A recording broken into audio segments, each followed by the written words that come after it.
What is up, everybody? Welcome to Friday night D&D time again on the God Mode channel. I was out for, well, we were all out for quite a few weeks after finishing up our previous mini campaign, but we are back for another one. This time, Devils in the Details. I'm Jaso, the DM, and who else is joining me on this beautiful Friday evening? Hey everybody, I'm Bailey. I am going to play Plain Kama Tycoon, your Tiefling College of Eloquence Bard.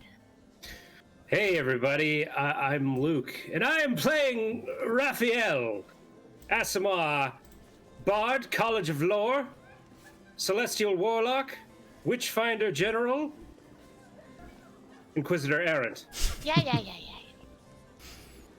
What's up, everyone? My name's Kevin, and I am playing Monifa, the Tabaxi Rogue Monk.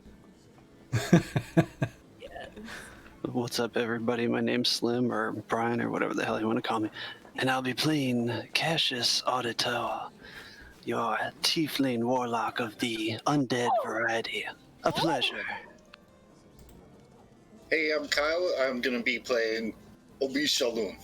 I am best bodyguard in Bullionaire Bastion. I stop attack. I'm Amanda. I'm playing Alloy, the Tabaxi Artificer.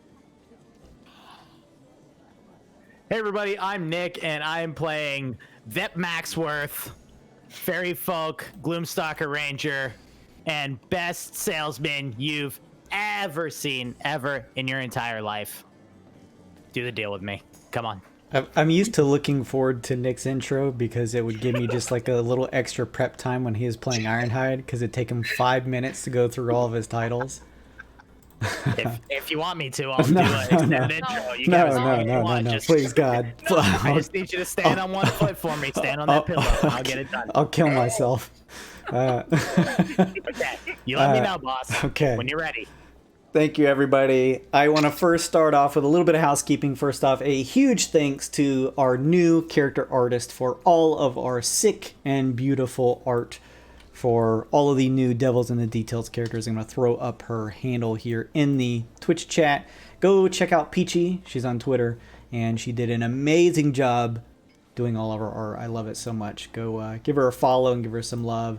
I also want to give a shout out. Thank you, Maka, Zoro the Bold, Monkey, and Mordnar for the follows. I really appreciate all of that. It is very nice of you guys.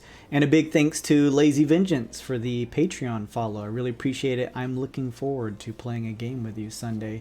Speaking of, the channel now has a Patreon page. It is patreon.com/godmode.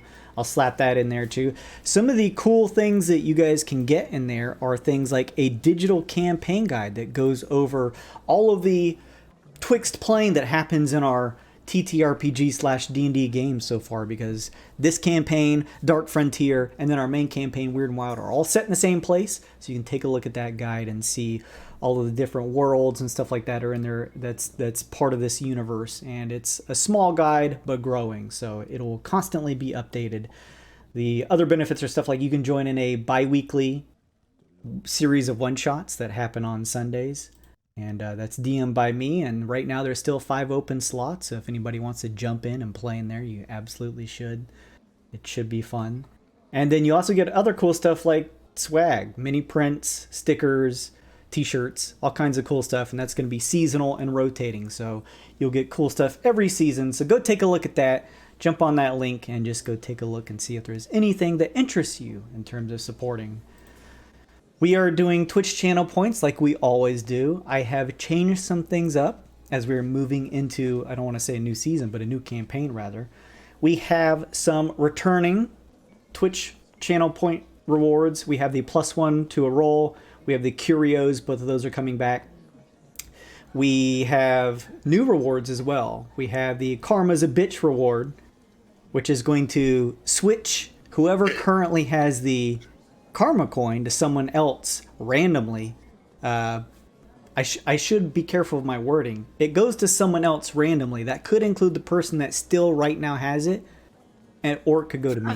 So that's a reward that you can buy.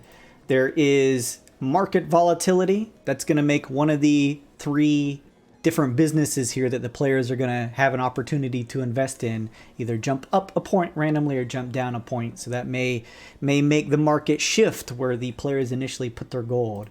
And then finally, there's the bullion package. If you happen to see someone who maybe made some bad investments and is running low on bullion for their weekly mini game that we're going to play along with this, then you could buy them a little package and give them a little boost to be able to invest some more stuff. So you get an immediate 500 points by following the channel, and if you are a subscriber, you get, I think, 1.3 times the amount that you'd normally get for Twitch points.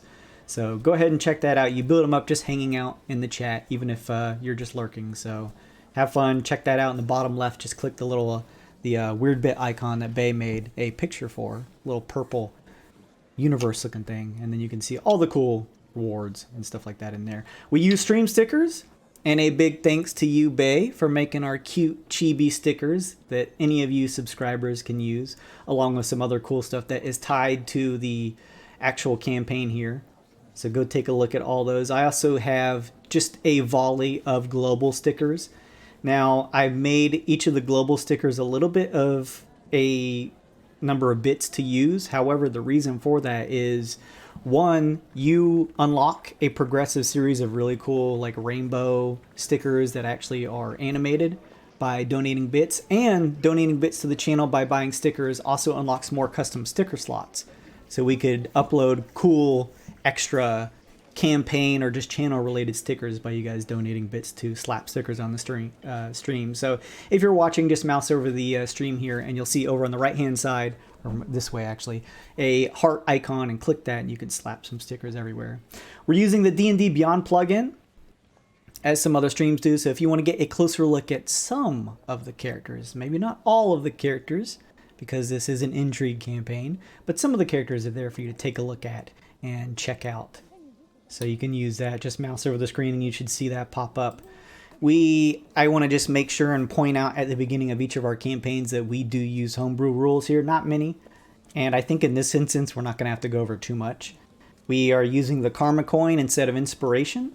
We are using injury rules, so a number of different areas. If a character suffers an attack from a natty 20 from a monster, or if they take half of their health at once in damage, there may be some opportunities for them to actually get some lingering effects besides the standard 5e, just, you know, brush it off, drink a healing potion, and your leg, although snapped in 3 places, is now fine again. So we use that to make things a little more realistic. And we also use drinking rules, which for this campaign may come into play. I don't know, but it might. Yeah. Thank you for the resubscribe, Kevo. I really appreciate that. So yeah, for any of you guys, I just want to make sure and post the... I want to post the rules here for the karma coin, so you can take a look at that. No relation. Yeah, no relation. Maybe we could get you an official sponsorship deal on the karma coin. Just saying. Table. Knowledge checks are always free, even in combat. You're welcome to make whatever knowledge checks you want. Since we were using the karma coin, last time we made sure to hand that out, and I believe Vip, you have currently hold the karma coin. So if you guys have any questions about the rules of the karma coin or anything else, just let me know. And at any point you want to use that, Vip, just let me know as well. So give us a brief overview for the people who are watching. Yeah. Good idea. So basically, this is a meta item that is, instead of our inspiration, going to be going to one person and one person only, and it's going to be jumping rolls. So when you hold the karma coin as a player, you may use it to activate either one of 2 abilities. You can use the good or bad karma. If you use good karma, before you make an attack roll, saving throw, or ability check, with the exception of death saves, good karma will give you advantage on that roll. Afterwards, the karma coin will magically transfer to a random player who's not used the good karma this session, or the DM. If you use good karma and all the other players have already used the good karma this session, the karma coin transfers to the DM. There's also bad karma. If someone is trying to sniff out maybe some ulterior motives between you or someone you're maybe trying to ally yourself with, you can use that to give them disadvantage on an attack roll, saving throw, or ability check, again with the exception of death saves. When you do that, it will give them disadvantage, but then afterwards that player immediately gains control of the karma coin themselves, and they can either use good karma or bad karma. Also, be warned that the Twitch chat can also use their channel point rewards to transfer the karma coin from its current owner to a random player or the DM, so keep that in mind. Use it or lose it. So basically, you guys have the opportunity to maybe use inspiration twice in a single session, but keep in mind, the more you guys use good karma, the more the opportunity for it to go to me is going to happen, so good luck. That is it for my housekeeping spiel. You guys ready to play? Let's do it. All right, I'm going to roll our intro, and then we're going to jump right in. There's no recap. There's no recap. Let's just jump right into the intro.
You bet your ass I did, lazy.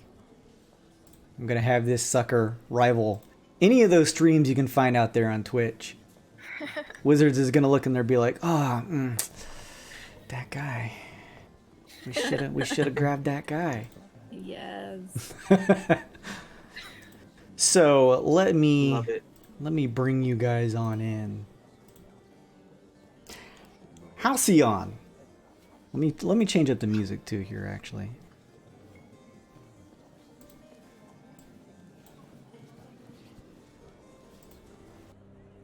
Okay, there we go. Oh.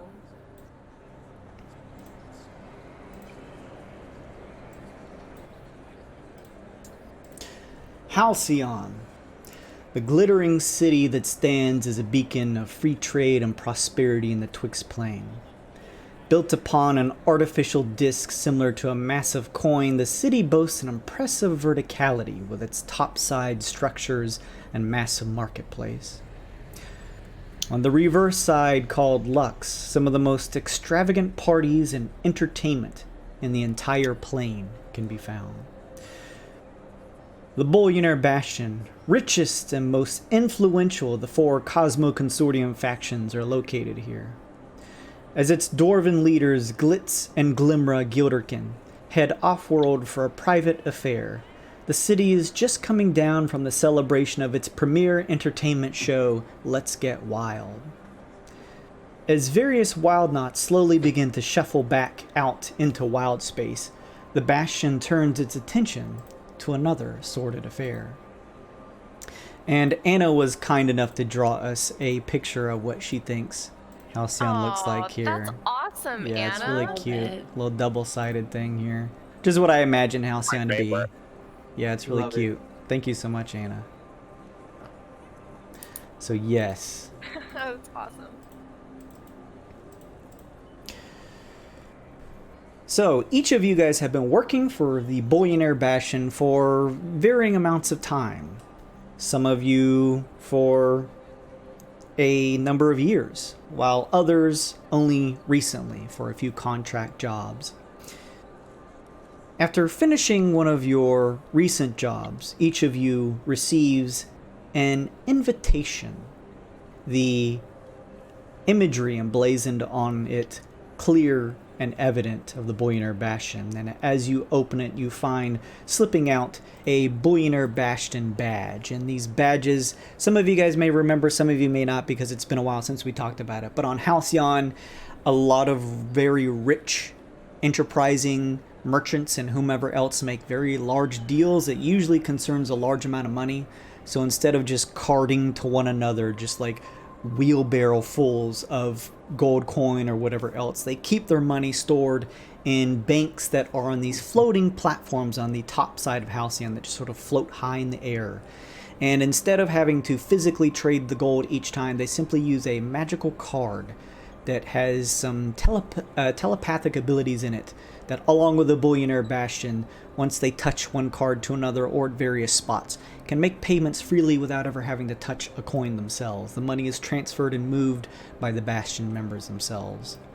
And I will show you guys the invitation you guys get here. Hang on just a second.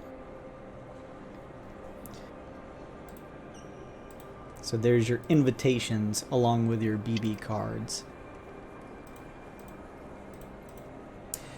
Sorry, Jason, can you show that again? I had to refresh. Yeah, you're fine. Here we go. That pop up for you? Yes. Cool. So as you guys are opening up these invitations, you find that the Bastion is asking you all to make way for your next contract job for the Gilded Harbor, which is a area on Halcyon that is basically a docking area, a harbor that sits on the edge of a artificial reservoir or artificial lake that's actually a reservoir. So basically the entirety of Halcyon is an artificial planet. None of it is natural, so it is all built by humanoid hands, and thus this large lake here is actually not a real one, but is pretty vast by itself comparatively to anything that you'd find naturally. So they want you to go down to the Gilded Harbor on the top side of Halcyon to take a ferry out to meet a representative with the Bullionaire Bastion faction known as Dazzle Gleam for your next contract gig. So let me change the music up here. Cool name. Dazzle. Yeah, it is a cool name. Interesting. Wonder who helped me come up with that. A soft breeze. We're going to do a little bit of like slight cinematic stuff, not too much. A soft breeze with speckled droplets brushes against the docks. The reservoir water is gently lapping against the wood. Reflections and light bounce off of the surface, giving the reservoir a golden hue. The sound of creaking boats and voices can be heard amongst the shipyard. At the far end of the harbor sits a luxurious wooden ferry that sits rocking in the waters. A tall male eidolon, which is a homebrew race in our game, which is basically very beautiful, or at least in their eyes, the version of beauty. They usually have sharp, angular features. They're usually very extravagant, flamboyant. They want to be the center of attention. If you've watched Glacé from our main campaign, Weird Wild, you know exactly what I'm talking about. A tall male eidolon sporting a heavy auburn beard and a formal Bullionaire Bastion suit looks up, blocking the bright artificial sun with a hand as he notices the silhouette of a figure headed his way. Luke, what does Raphael look like?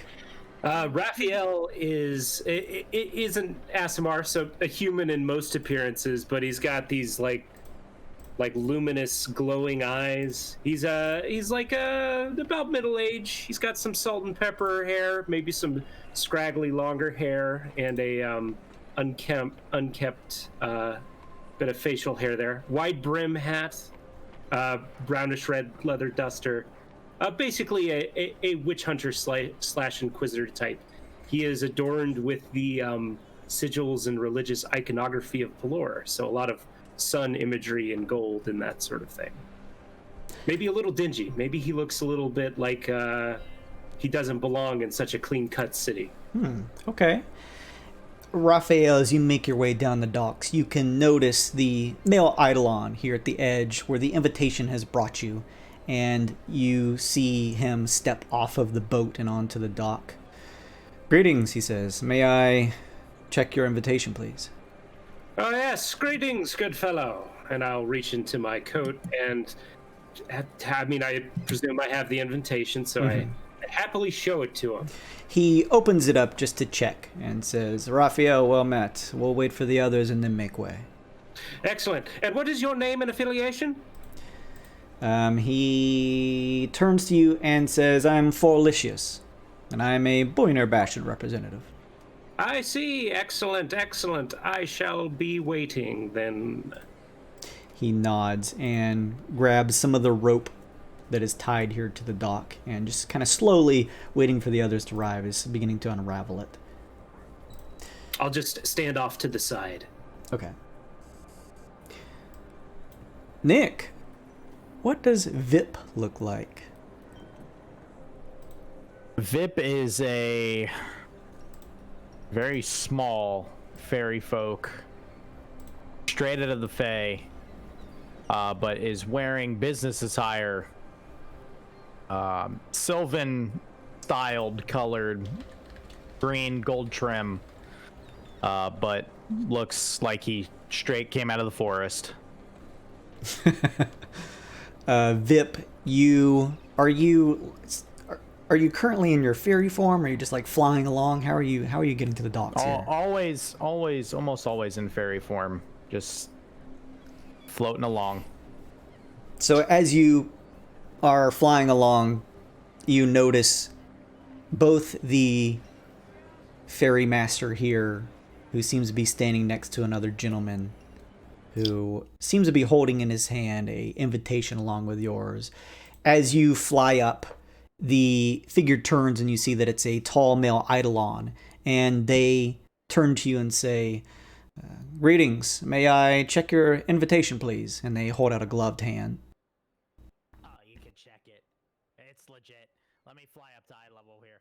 Vip Maxworth, nice to meet you. Yeah, it's all legit here. Take the paperwork. Let me ask you a question. You ever make any investments in your life?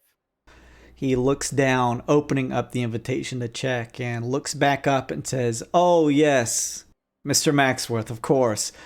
There will be time to talk investments later. No, there's always time to talk investments. Gotta live in the now. He looks and says,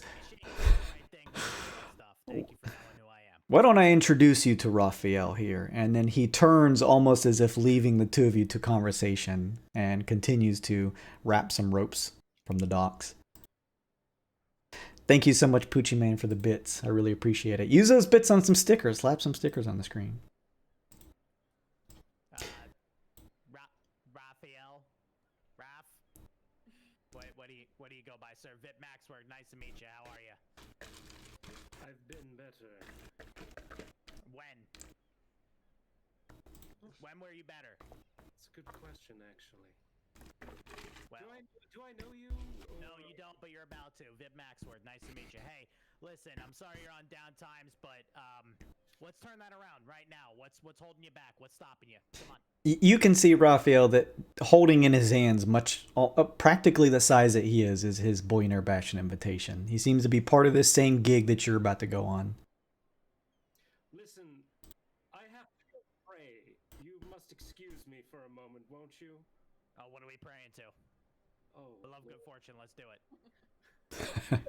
I imagine this is going on. Yeah, as this is happening, Karma and Obese, you guys see a very tiny fairy folk-like figure making conversation with a pretty disinterested looking tall, what looks like humanoid, probably human, maybe? Wearing a very tall brimmed hat. And you also notice the fairy master. What does Karma and Obese look like? Karma is like a burnt orange tiefling, a buxom young lady with wild, puffy, dark red hair, and she's got green and yellow eyes. She's got jewelry on and very low cut, showy shirt. Yeah, this poor token does it no justice. I should have made 2 tokens, the one to put underneath this one. They should have sent a poet. And what's OBs look like? So Obese is a giant gorilla-sized apeling man. He walks kind of chest first, but like his neck doesn't quite support his head, so it kind of looks like he hunches and walks forward. He moves like he means business. He's an impressive form. You can kind of hear all of his armor every time he moves. Nice, nice. You guys both, I'm imagining, going together, step up to the Fairy Master. As he turns, you notice he is a rather dapper-looking male Eidolon who has this nice, long, curly and refined, likely brushed and kempt beard. And he turns to both of you and says, "Greetings, Bastion invitations, if you don't mind, just to check." Oh, yeah, let me just get that. There you go. He opens up and takes a look. Karma, well met, and slaps it closed and hands it back to you. And you, sir, turning to you, Obese. He just hands it to him silently. He opens it up. Obese Shalom, well met, and he closes it and hands it back to you. Obese Shalom. Obese Shalom. No, you can call me Obese. Much easier, Obese. Yes. You, Raphael and Vip, see these two step up, and it looks as though they're also part of this contract work along with you. Ooh. That was us. I don't think I can hold my. I don't think I can hide my disdain for the way that Karma is dressed. I'm sorry. Hey, what are you looking at? You got a problem? No, I don't. All right. You got something on my face then? What's something on my chest? What's happening? No. Raphael looks about. He was at like 50% enthusiasm. Now he's like, it's trickling down to like 30. You have to forgive Father here. We're in the middle of prayers. Bless you, fair maiden. You grace us all with your presence. And Big Red over here, salute. You seem like good people. Forgive Father over here. We were just talking about some prayers to Raph. What are we praying to? It's to good fortune, I suppose. And we were just praying to good fortune. So when you came, and he's a little perturbed because he didn't finish. So, Vip Maxword, nice to meet you. Who are you? Nice to meet you. I'm Kama Tycoon. And you, Pleasure. my armored fellow. Obese Shalom. You're quiet. We'll get along. As you guys are amidst conversation, a tabaxi mother and daughter is walking down the docks. As you look on, both you, Monifa, and Aloy, you guys both see in the distance a small gathering of people. Looks like you aren't the only two on this next contract job. As you head down the docks, why don't you guys tell me what you look like? Well, Alloy. Oh, go ahead, Kevin. Okay. Monifa is she's a slender tabaxi, female, black fur, athletic, not that tall. She's like 5'3", golden eyes, and she wears like a sort of like a form-fitting dress, kind of with slits up both legs, so she has a lot of range of movement, and wears a lot of jewelry. It's very fancy. Nice. Alloy is a little white tabaxi. She's like often dirty because she works in the shop. So she has like dirt on her cheeks and, a little line where her goggles have been. And she wears like overalls that are like too big for her. Which might fit in with Raphael. Yeah, a little shawl thing. Is you have a steel defender could Is do. that with you or not right now? It's up to you. He's with me. Okay. Then, along with these two as they head down the docks, what does your steel defender look like? He walks on two legs. Kind of looks like a butler. She gets lonely in the shop, and so she kind of likes to have like a humanoid-looking guy to help her with stuff. And his name is Sir Cogwheel. Aw, Sir Cogwheel. Nice, nice. I can't help. As you two head down the docks, passing the other four here that seem to be amid a little bit of conversation, the ferry master kind of pushes past them and says, "Greetings, Bastion members. I believe you have some invitations for me to check," he says, holding out a hand. Of course, darling. He takes yours, Monifa, and checks it. Monifa, I see, and yours, he says, turning to Alloy. And grabs it and takes a look and says, "Oh, yes, yes. I've seen your face before," he says, handing it back to you, Alloy. "These are the others," the male Eidolon turns and says, "who will be taking on this contract work. You will all be together for a set period of time. You may want to introduce yourselves." Am I in the right place? This is for the contract with the... You know what? Never mind. I'm sure my information must be correct. Sure, why not? You're in the right place. Yes, this is going to require a few people, I've been told. The best of the best.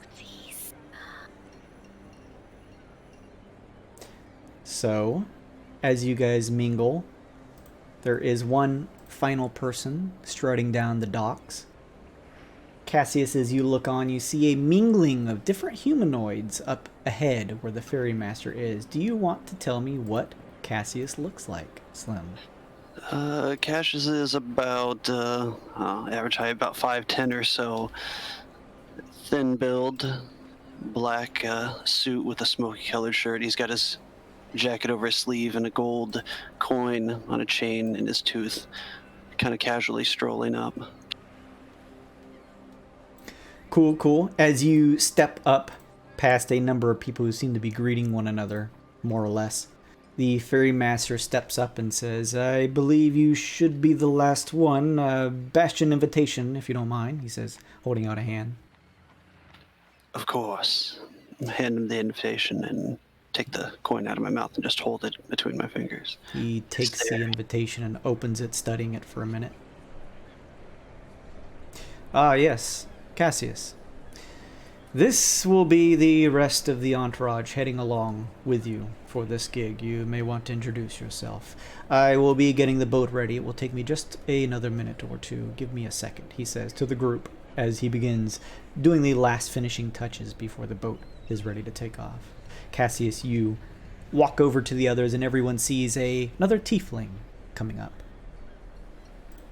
Oh. All right. Another tiefling.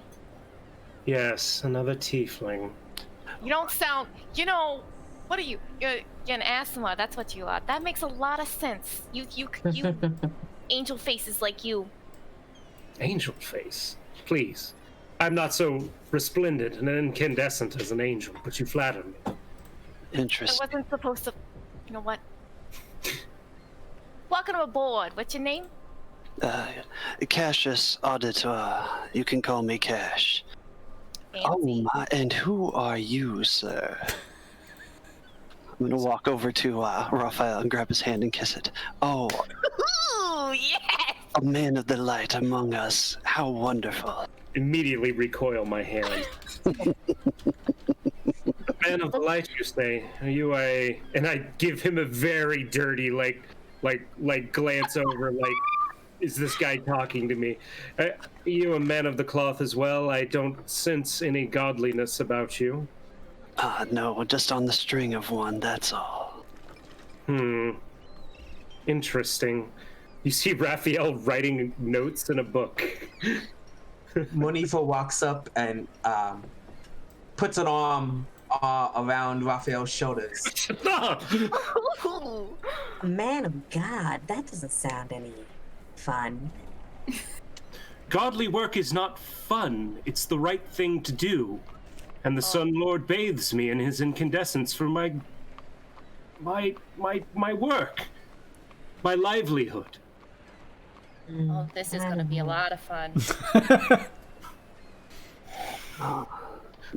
The Lord of the Sun, you say? That's right. Pelor, Lord of Summer, God of Gods, King among Kings. I think he's Yeah. Golden Lady. She's a good friend of ours as well. Oh, Joaquin, you are familiar with. A agreeable Pantheon member, I suppose. Of course, of course. Of course, Look at nothing that. can Just like come. that. You guys are cousins. We are nothing alike, I assure Like you. the same person. I have known this man for approximately 15 seconds, and I can say that we are nothing alike. Would you like to know me longer? Oh, say yes. Say yes, Raffy. Say it. This sounds like fun. I will grow to know all of you at great length, whether you like it or not, through my own powers of deduction. That's less fun. Raphael says, completely missing the entire cue. That was what was presented for him. The Fairy Master looks up, throwing the last bits of rope out, and says, "It's all ready whenever everyone is, if you don't mind shuffling aboard," he says, taking a step on the boat himself. Louise steps up 1 foot on the side of the boat and presses it down so it's easier for everybody to step on. The boat rocks less as you put a mighty foot down onto the surface of it. Thank you. Monifa walks up. Thank you, big boy. Awesome. Group's too thirsty already. It's too much. He just remains stone-faced as Monifa does that. Oh. He says, man, The strong silent. Okay. You'll crack him. We'll crack him. Oh, that's not a problem.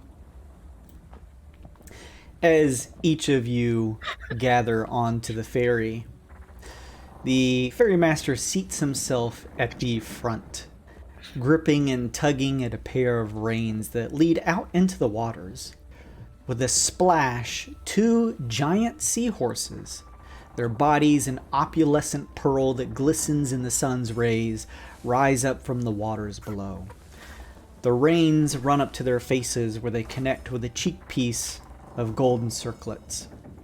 Their large heads turn towards the Ferry Master, and as he puts a pair of fingers to his mouth, he gives a hearty whistle. I'm not going to do that because it's going to blow the mic out. Yeah, whistle. The seahorse arc their bodies forward and begin to tread the waters. A tug of the ferry is felt as it begins to be pulled along with them. You guys can see the waters as it begins to lap up against the boat as the ferry begins to leave the docks behind. The only sight up ahead is the expansive horizon of the reservoir, rivaling any off-world lake with its impressive size. The Ferry Master turns to each of you as the seahorse pull it through the water at a pretty moderate speed and says, "Should take about 10 or so minutes, and then we'll reach the destination."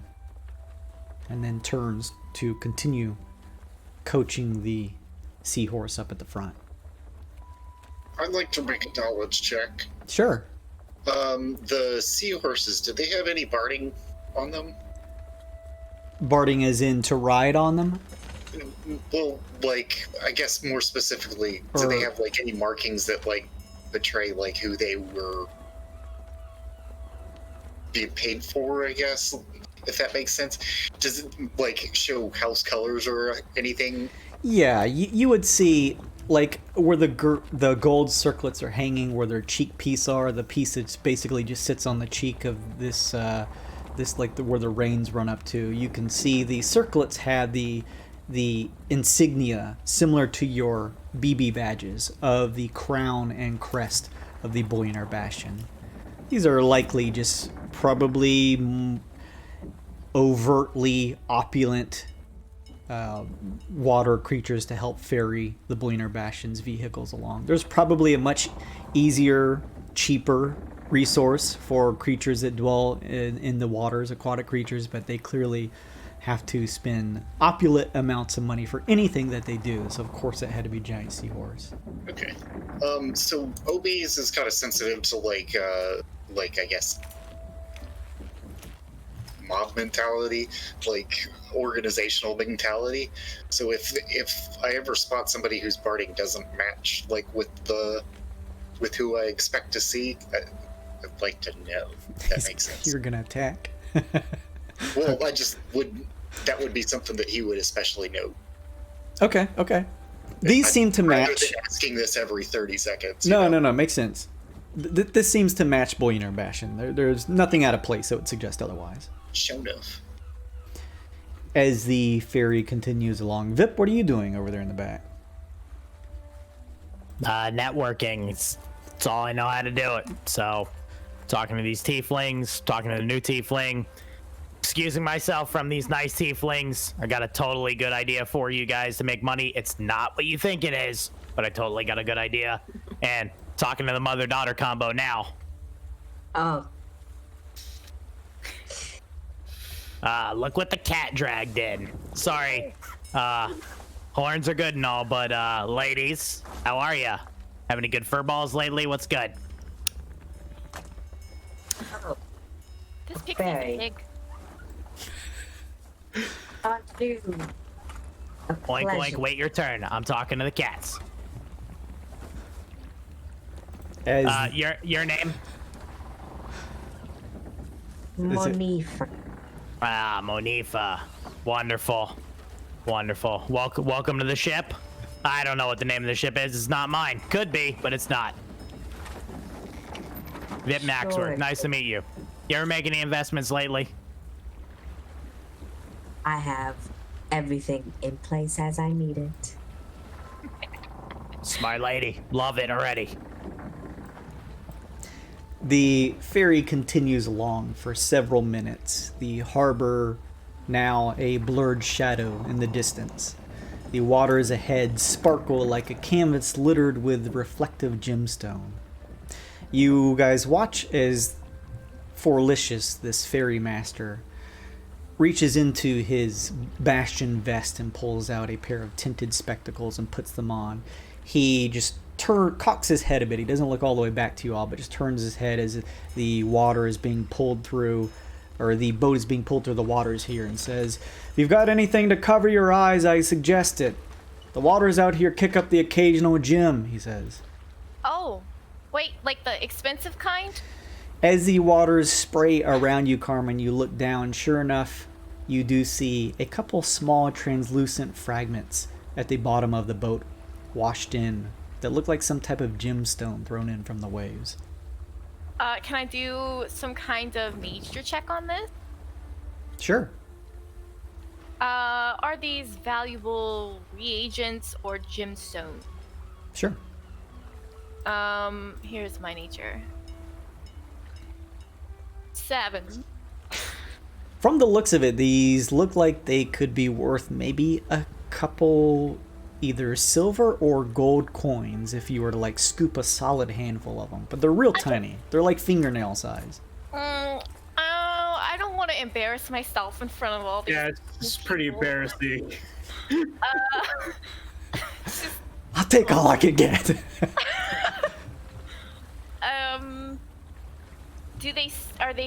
Well, they can't be rare at all if there's like a whole sea of them. I'm just gonna look for something to put over my eyes, I guess. Sure. Oh, I'll ask the ferry master. Hey, gorgeous, you got any extra shades? Boat? Unfortunately, I can't share these. They're the only ones I have, he says, tipping his up and back down. Yeah.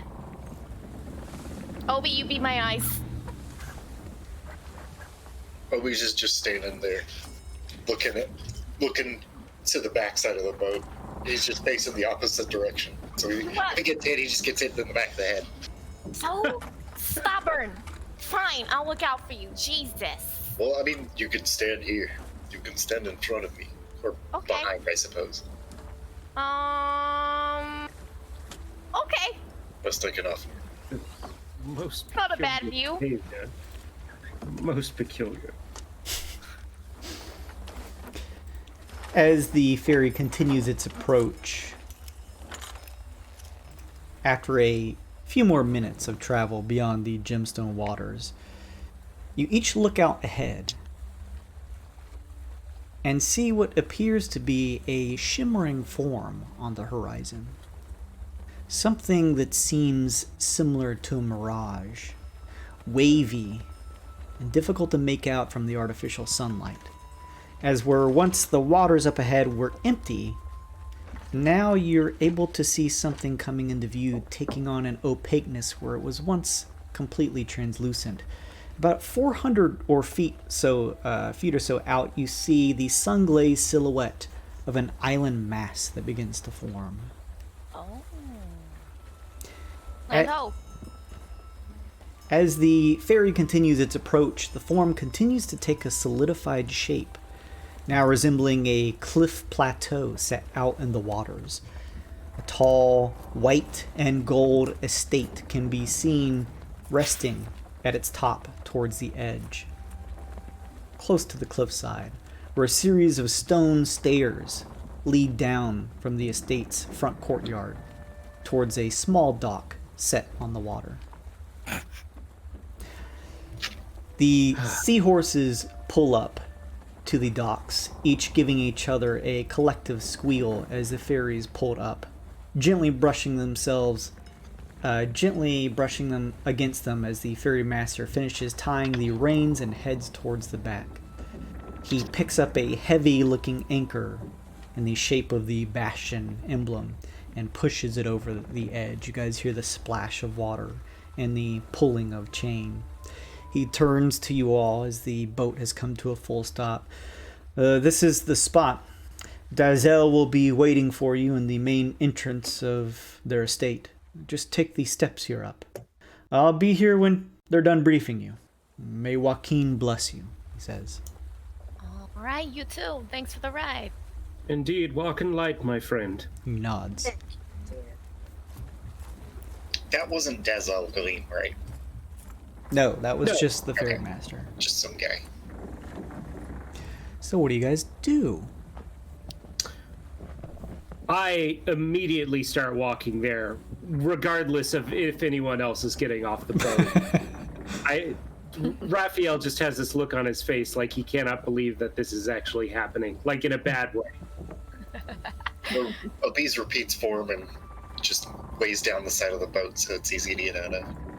Thank you. Wait, whoa, let's all look like we're all going together. What's the rush? Angel face, slow down. He just stops on the side of the road and writes something in a book, and then closes it and put it back. You hear it in your mind. Yes, it's like that.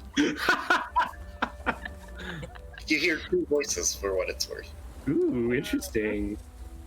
I message back. You came with the female tiefling. What is your relation? Professional.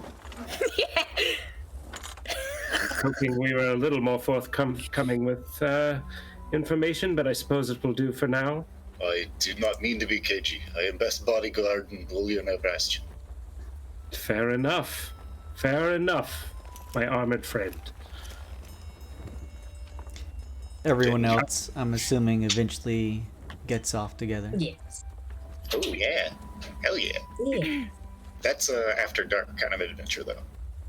Oh, whoa. Okay. Goodbye, everyone. Turning the stream Good off. night, everybody. So you each pile off of the ferry here and begin working your way up the multi-storied layered steps of the stone here, making your way towards the estate laid at the top of this plateau-like cliffside of the island. You continue heading along. Let's change this music here. As you begin reaching the top, you notice dense jungle foliage hugs the back end of this white and gold estate. It is grand and lavish in nature, as for anyone who would be affiliated with the Bastion. I'm hearing a little bit of reverb coming from somebody, I don't know who. Oh no, it's probably me. It's always Thank you. me. I don't see it, actually. As you guys step up towards the front of the estate, you notice two large golden doors laid at the front entrance. As you all push inside, the doors give... Oh, go ahead. Symbols and marking on the door? Just Bullionaire Bastion stuff? No symbols and marking on these doors. None at all. The gold door. Big ol' Huh. Okay. Can we knock on it? Yeah, you knock. There's no answer. I mean, they know we're coming. We have invitations. Let's just go in. We have not been Ready invited. for when first open. Oh, We are trespassing. What are you doing? No, Father. We're not trespassing. We're exactly where we need to be. Follow my lead. Come on. I'll get you a tithe. Come on, we're going in. Make a... Vip, are you I'm pushing not- on the doors? Oh, pushing on the doors. Make a strength athletics check to try and We're push the door open. We're pushing. Strength athletics.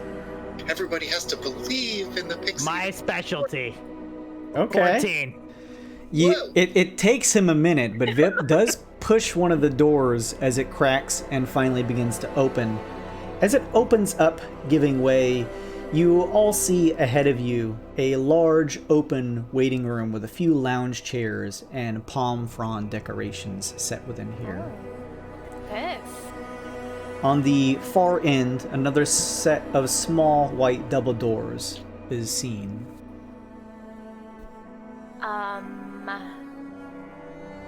Do we know what Dazel looks like? Not yet. All right. Well, I'm gonna walk on in. Okay. Yeah. Head over to the white doors. When we're in the foyer, OBs would say maybe we should call out for you. Yeah. As some of you guys step in, you can hear the clack of the marble underneath your feet. So decadent. As some of you begin to step in, the set of white double doors at the far end of the room give way, and a figure steps out to greet you all. Oh. Are you Dazel? As you look on Karma, you see that they're dressed in a deep orangish red flamboyant outfit fitting for any Eidolon. They tower over most of the party, with a mixture of their own height and the support of gold trim high heels. Their dark skin is accented with golden makeup, and their features have masculine angles but hold a feminine grace. Their platinum hair is formally slit towards the back. They take a second to study the party, and as you say this, Karma, almost called you Glacé, the figure says, "Well met, Bastion members. From here on out, I, Dazel Gleam, will be your contact. Please, step inside," they say, waving you, the rest of you in, to the foyer. Step inside. Alright. Raphael step in last. Thank you, Lazy, for that +1. Karma, you have a +1 roll to whatever you want. Thank you, Lazy. As most of you begin to file in, the last bits shutting the front doors behind you, the Dazel says, "You may have noticed a certain lack of contract information presented to you with your invitations. I assure you this discrepancy was on purpose. Your next job requires a certain amount of discretion to be handled sufficiently, and the Bastion has spared no expense in ensuring that they have handpicked the best for it. If you'll follow me into the boardroom, I'll be happy to address your next assignment, they say, turning around and pushing through the far end double set of doors and waving a hand for you all to step inside as they themselves do the same. Oh, so all of us are a special pick, huh? Yeah, you know it. Some more special than others. Discretion is a tool of the weak. Sorry, I talked over you, Kevin. What were you going to say, Monif? I just said we're the best of the best, of course. You guys... Obese looks everybody over and says, yes, but of what? Oh, well, I look at the kitten. I think we might know what this one's good at. And I look at her metal friend. Got something right here, Toots. Let me just get that for you. All right. Whoa. Don't touch me. Oh, a spicy one. I like you, kid. And she looks back down. She's been tinkering with something this whole time. Oh. Like, she's barely been listening. Nice. Got the splits on your face. Obese pushes one of the doors open to hold everybody in. Obese is the only kind of person that Raphael actually expected to be working with. The rest of these people are like clowns to him. As you guys step into the boardroom, you see a large table with various velvet chairs seated around it. On the far side of the room, behind what's likely Dazel's personal desk, appears to be small bits of string connecting various photos and parchments with writing on a large board. Dazel steps over and takes a seat at their desk, waving a hand for you all to have a seat ahead of them at the large table. All right. I do. All right, Take a so everyone sit down. Obese will Yes. Obese will stand. We'll stand to the side. We'll stand still.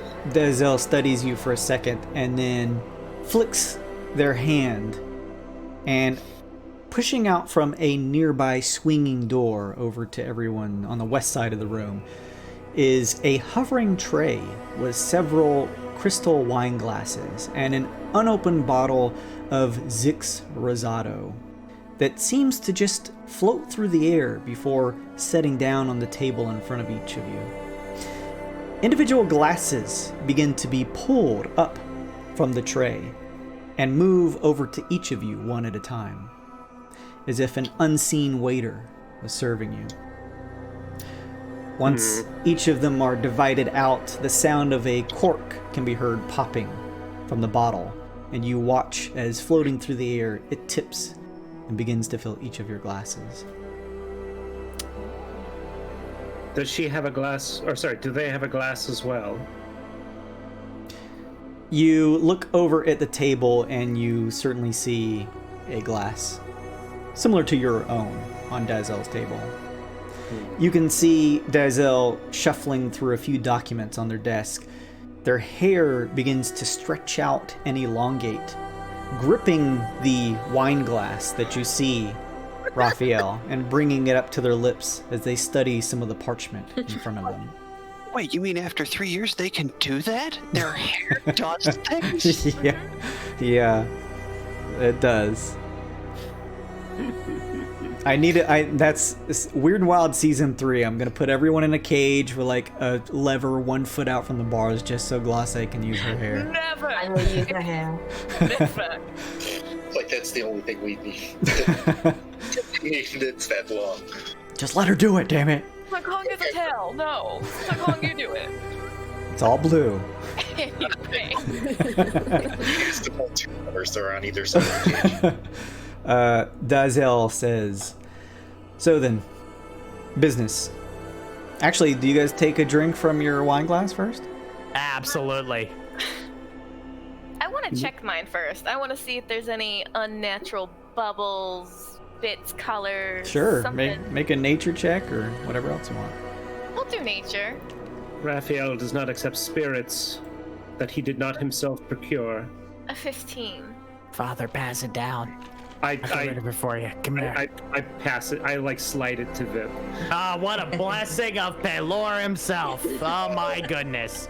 This deserves a toast. My goodness. Karma, Pelor's grace. you swish the wine in your glass, and it you've seen this bottle before, Zix Rosado. It's a very expensive brand, but everything looks perfectly fine. And actually, as you pull it up to your nose and smell it, seems like it would probably taste good as well. Bless the wine from the divine. Let's find some coin in our purse. Let's You're ruining this. No, it's the prayer. Raph, help me with the prayer. That's the prayer, Pelor, the drinking prayer. Yeah. Also, I'm gonna go clockwise from our stream, starting with Luke. I need you, Vip, to roll me a 1d8 because so much Gooseface has used Karma is a bitch. Oh! What goose face? 7, so that's gonna roll all that. So let's 1, 2, 3, 4, 5, 6, 7. If you would slap Vip that token out on the mat here on the page, and that token. Karma, you now have possession of the Karma coin. You don't say. Red, use it well. There you go. Thank I don't know you. what you're talking about. Thank you so much, Gooseface. Everyone, some of you taking a swig, others pushing their glass a bit away from them. Let's stop the glass like midair and just float it down back towards our host. No drinking on the job, I'm sorry. I'm with the father here. Dazel says, very well. Pass Maybe it. 7 some. Pass it. Vip flies over and sips from it. I'll narrow my eyes and make the glass float in the air and then float it over to Vip. I love priests. Such good people. Dazel says, so then business. The reason you are all brought here instead of the typical Bastion offices is because the information that I am going to share is to stay within this estate and amongst yourselves and never leave these circles. Is that understood? Understood. Indeed. Some of you may or may not be aware that the Bastion has been compromised. This is no recent revelation, but I'll spare you the details. A cabal of demonic forces known as the Guild, that's G-I-L-D, has infiltrated our ranks. Their influence has usurped even the Guilderkins themselves, they say. As you know, unlawful acts in Halcyon carry with them an appropriated fine. Those large enough in offense may even carry with it a set period of servitude down in the bustling foundries where the bullion is made. The guild's modus operandi is to take over positions within our faction and beset Halcyon civilians with debt, enough so that even some of the wealthiest members cannot dig themselves out. However, instead of sending individuals to the foundry, the guild's methods are much more sinister. Allow me to show you, they say. With another wave of Dazel's hand, coming back through the same set of double doors, wheeled through the area where your drinks came, is a humanoid statue made of gold that is strapped to a wooden backboard, pushed into the room by an invisible figure. The wheels stop and the statue is set upright, and you each study sharp angles of the features of this humanoid figure that gives away a Eidolon heritage. Alloy and Monifa, as both of you study it, you suddenly realize that there's no denying the familiar pompadour and flamboyant clothing that the figure wears. Dazel turns to both of you, Monifa and Alloy, and says, I believe you recently carried out a simple contract for one of our clients by the name of Porphyry. Oh, yes, he had us check up on some things for him. Yeah. The statue you see before you is indeed this individual, a victim of the guild's doing.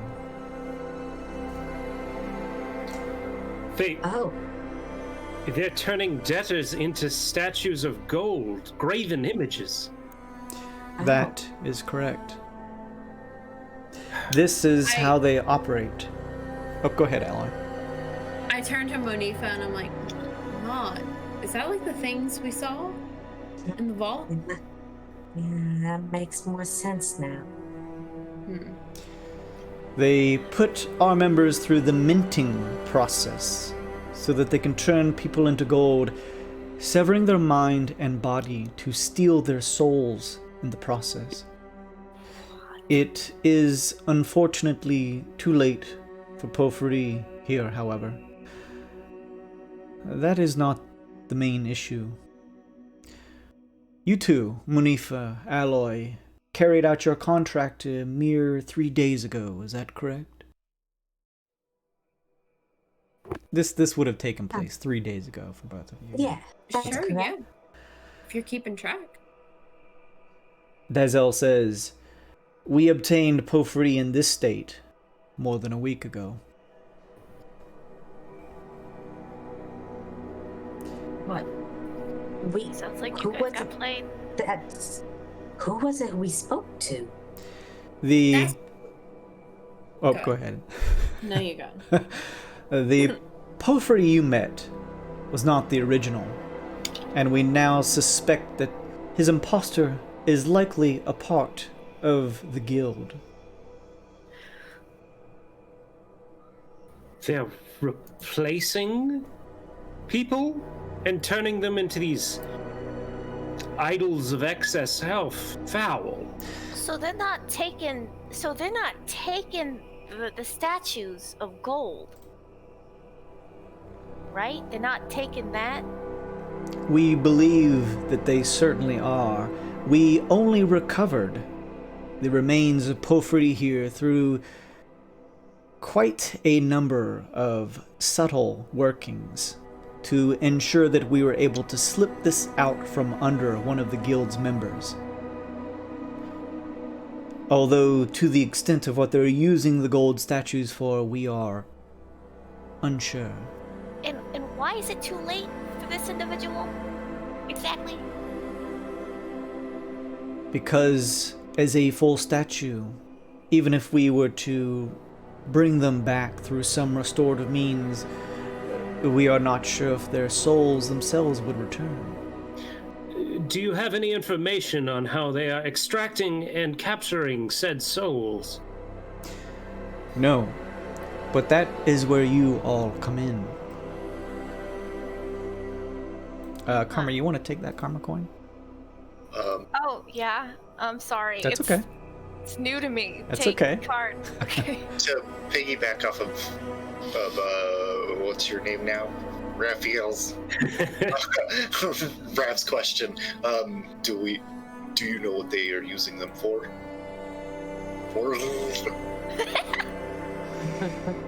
We at least know that they are fiends, demons, and likely devils who are part of this guild. Our first and initial hypothesis was that they were simply after the disconnection of the souls, perhaps using them in some means, or using this gold minting process as a way to extract deals from them. Raphael almost looks relieved at this and just says, "Ha! Praise be, friends. Truly, this is divine work that has been hoisted upon all of us. That's it. He Hey, man. was at 30, now he's at like 60% now. Like he's back up there. Your assignment as part of this private Bastion team will be a series of investigations to ensure that each of the members we suspect to be demons in disguise are confirmed to be such, so that we can bring them in without causing too much public commotion. This operation cannot leak and reach the public's ears. Not only would the Bastion reputation be sullied, but the guild would use their positions of power to tighten their grip on the city. We cannot allow that to happen. Would it not simply be easier to slay the fiends and take the incriminating evidence for ourselves? Yes. Why capture them? Because, as you all mentioned, there are a number of working parts in what the guild is up to that we are not privy to, that we would like to know. You're correct. Perhaps a mass execution would make more of an impression, lest this happen again. No. We need to dig in all the dirty places and find where they're hiding. And what the heck? That's not how you get information on this planet, honey. We don't. Can you learn? Indeed, I clearly have much to learn. Demons are not to be learned from. They are to be purged. Amen, Father. How? No. There's plenty of ways to get information off this planet. We shall see. There is the other reason. This must all be handled with a deft hand, Raphael, as the number of suspected infiltrated members within our guild is vast. Slay one or two, sure, but money is power in this city, and they would use their leverage and their positions within our ranks to cause chaos and havoc among the city. I see. The hive of corruption runs deep. We must suss out the true layer and then fumigate it. Bring it to the light of day. Very good, Dazel. This will be a fruitful partnership, I feel. This is not a matter of swinging swords and spells. Here we do our deals by the pen. All I will need you to do for this initial job is to go to their office here on topside and speak with this Pofri the both of you worked with previously, they say, looking over at you tabaxis. Yeah. Do what you can to make them slip or admit that they are indeed part of the guild. If you find any incriminating evidence within their office, all the better, as long as you are not caught. Once you've gathered the necessary evidence, it will be time for you to arbitrate, they say. And husband and wife stream, thank you. They bought Cassius some +1 to the roll. It feels like insider trading, if you ask me. It really does. It really Perfectly does. legal. He didn't know about it. It's okay. It really does. Shell Corporation. As a discretionary measure, it is important that we do not continue to convene in the same place too many times to rouse the interest of the guild. Therefore, there is a location on the opposite side of Halcyon here on Lux that serves as a shrine dedicated to Joaquin that is also a secret communication center that we Bastion use.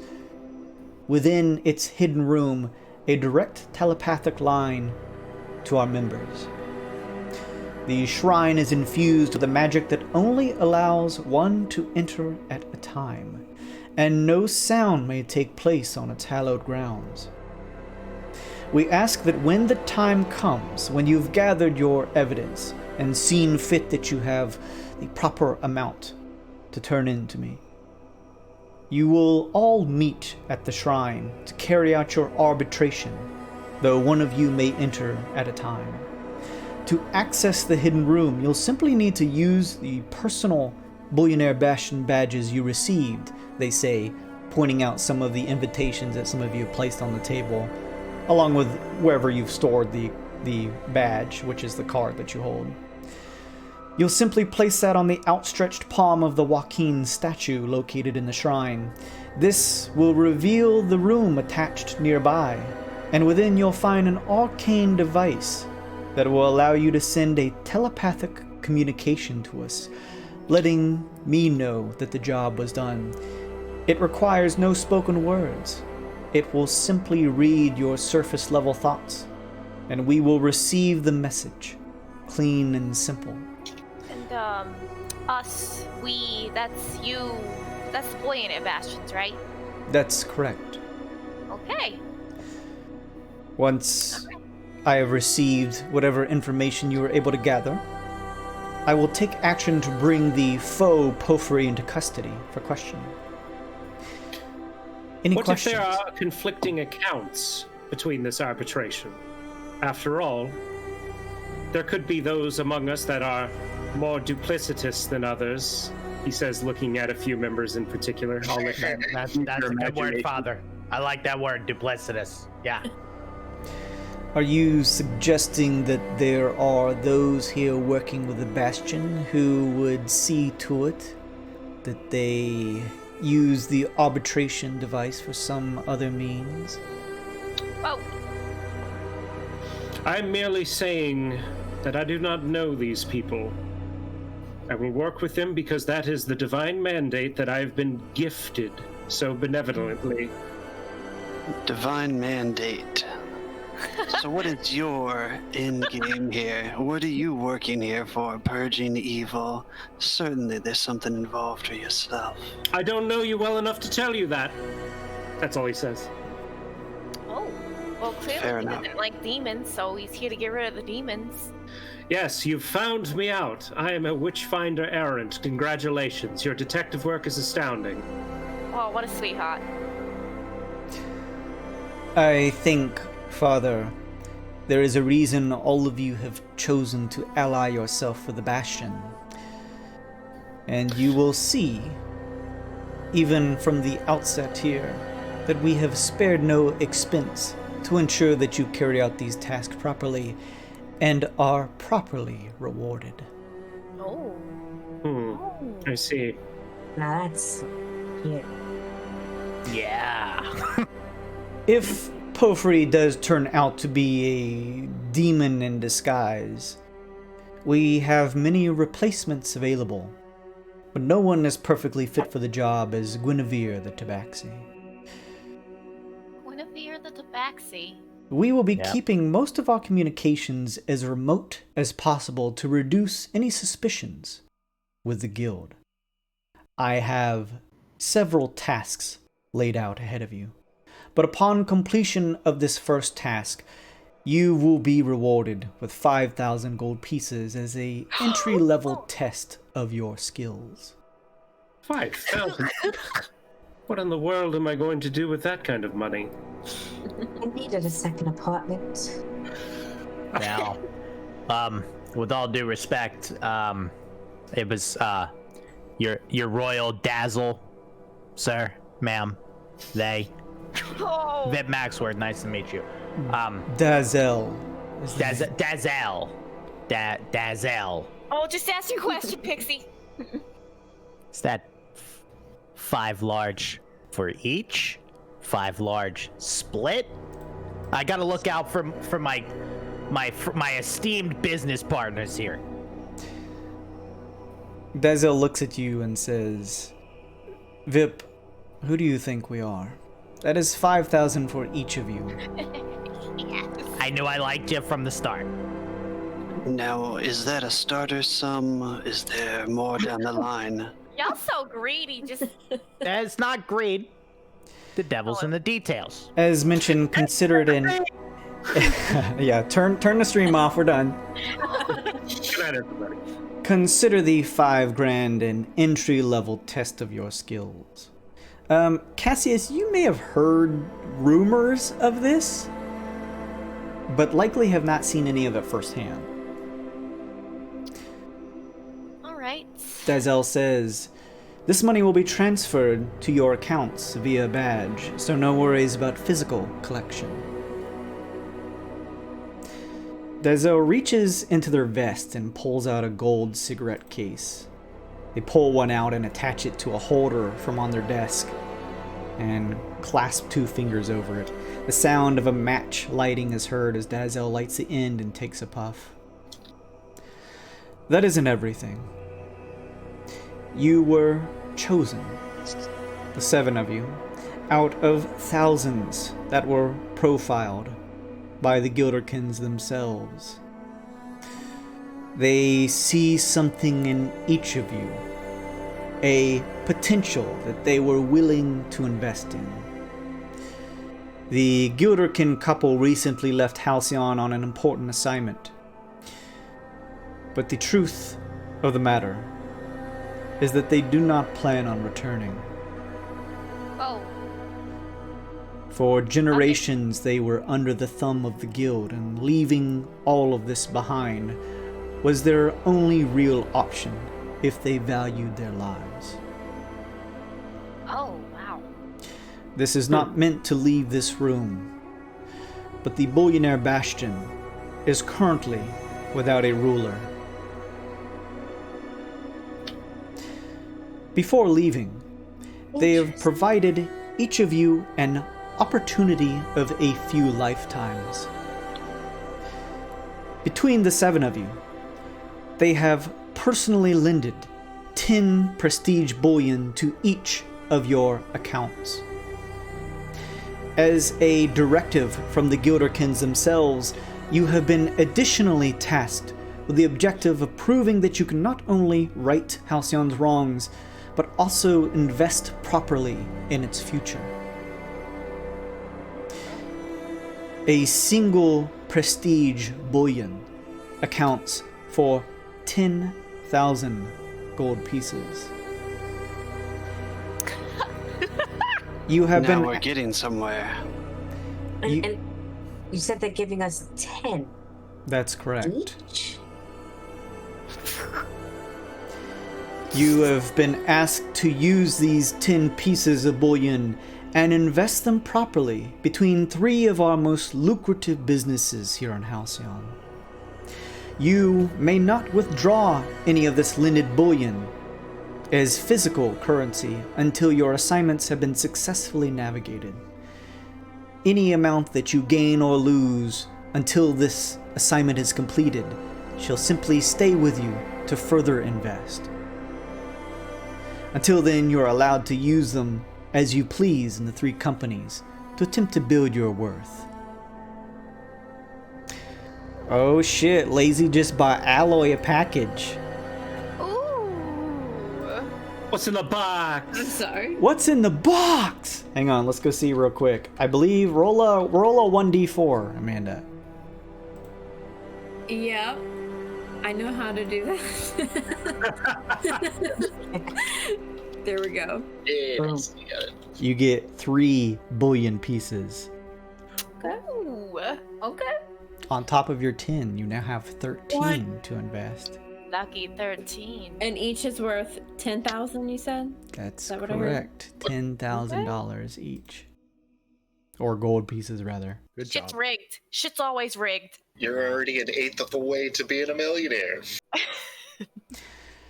Dazel hits a switch on their desk, and one of the wall panels near you flips, and you now see what looks like it has Halcyon stock in a gold plaque above, and on it you see a flip table of a number of businesses and their current estimated worth via the Halcyon stock market. And here is where I'm going to introduce to you guys the Halcyon Investments rules. You ever seen anything so beautiful? So, oh my gosh. just a quick clarification on the dwarves are called Gilder. What? The married couple, the Gilderkins. The They're Gilderkins dwarves. but are not guild members per se. Right. They're not demon guild. As far as you know, they're not demon guild members. That's just their last name, Gilderkin. Just coincidence. There's only a certain amount of synonyms for gold that I can use, so there may be a little. Right, and I wanted to be overt that No, that it makes was sense. on purpose. Obese is like looking for any link. Kyle was confused by that. It's like, wait, No, that's a they're, good. they're the people. It's a good point. Case closed. We did it. Halcyon is full of profit opportunities, one of which is directly offered to members working with the Bastion. You've been given a share of the faction's prestige bullion and allowed the party to become a shareholder with a variety of Halcyon's diverse businesses. So this will be a meta game that's going to be happening at the beginning of every session. So once we start at a session, a round will come to an end, and then we will start the process again, seeing what you guys currently gathered from this. And in character, you guys could visit any number of flip panels throughout Halcyon to see the exchange forecast. So you'll always have an idea of if a particular one of these three companies has a chance to rise or fall in their stock value. Yeah, I changed my mind. You can take a chance to risk big for a large reward, or play it smart and invest small in multiple companies at once. The choice is yours. So basically, you can put as much bullion into any number of companies as you wish at the beginning of a new round. So right now you can invest however much in any of these companies. You can put all 10 bullion into one. You can split it up. All you gotta tell me is just let me know and I'll split the tokens up, but you should have control over them. You can change the number at the bottom. Okay, hang on just a second. And when a round ends, you can choose to decide to withdraw as much of your investment as you would like from any of the companies. But remember, none of this money is added to your actual character, because that would immediately break the game. Let's not do it that fast. Can I buy a boat session 2, Jason, please? I just want a giant spaceship. Like buy a key? Yes, Wait. Spaceship. I may have achieved character goal already. I split your bullion money fat. I'm sorry, the forecast, it's accurate or what? It's a forecast. It is. Right? It is a median of 10, or I think it's 8. No. It's a median of 10 different random numbers on a 1d8 roll. Median, as in the number that comes up in the middle, or? Correct. So, for example, right now, Mysticorp is at a hold steady, as a way to tell you that it's likely not going to change. So that's the median of those 10 rolls, meaning that either all of those numbers were close to the middle, or all of those numbers were a bunch of 1s and a bunch of 10s that would still make the median the middle. Okay, so the average. So Omega Acoustics here, for example, it is likely to fall, but that doesn't necessarily mean it's going to fall. And there's 3 different values that each of these can have. There's hold steady, there's rise and fall, and then there's a big rise or big fall that lets you know that it could very potentially rise up pretty big. So right now, Mysticorp is at hold steady. It's estimated for the exchange forecast not to change based on the median numbers. Omega Acoustics is predicted to fall, and Voidistries is predicted to rise. Do we get to like physically hold any of these bullion? Or is it just like that's stock market? This is like you guys at a table right now pushing wood pieces where you want them to go so that the Bastion knows. Y'all just see Raphael shaking his head as he splits up these pieces. Father, forgive me, for I have profited. Now, I know this appalls you. This is a sin. What I will do is we need to make money for the church, you and me. So what I'm going to do is I'm going to absolve you of this disgusting currency. What I'm going to do in exchange, I'm going to help tithe money to Pelor. So you let me know that you're going to close your eyes and let me invest for you. And then that money is just going to come right back to Pelor. And you and I are going to be on bended knee praying to the heavens. You just sign the deal. I will sign nothing, and if I hear Pelor's holy name cross your lips again, so help me, I will swat you. That's right. I love you anyway. I'm gonna fly a little bit this way. I still like you. Dazel quickly goes over the 3 companies. Mr. Corp, the pinnacle of arcane security. Mr. Corp's R&D team of wizards are coming up with the safest and most secure technologies to keep you and your belongings safe. They are the creators of the world-famous Mimic Vault. World famous, yeah, you could say that. I heard about that one. Callback. Omega Acoustics. Lead developers on the latest and greatest in sound innovation. These seasoned bards are working to create the future of musical equipment. If you've been to any of Halcyon's various concerts, you've heard their aural quality. Finally, Voidistries. They travel the void so you do not have to. That is their tagline. Dazel looks up, just making sure before looking back down. This vast conglomeration has locations all throughout the Twixt, though their main offices are located right here in the Golden City. Voidistries is a supplier and manufacturer of building resources used across the plane from the mundane to the more exotic. They say that if it is out there, they will find it and sell it to you.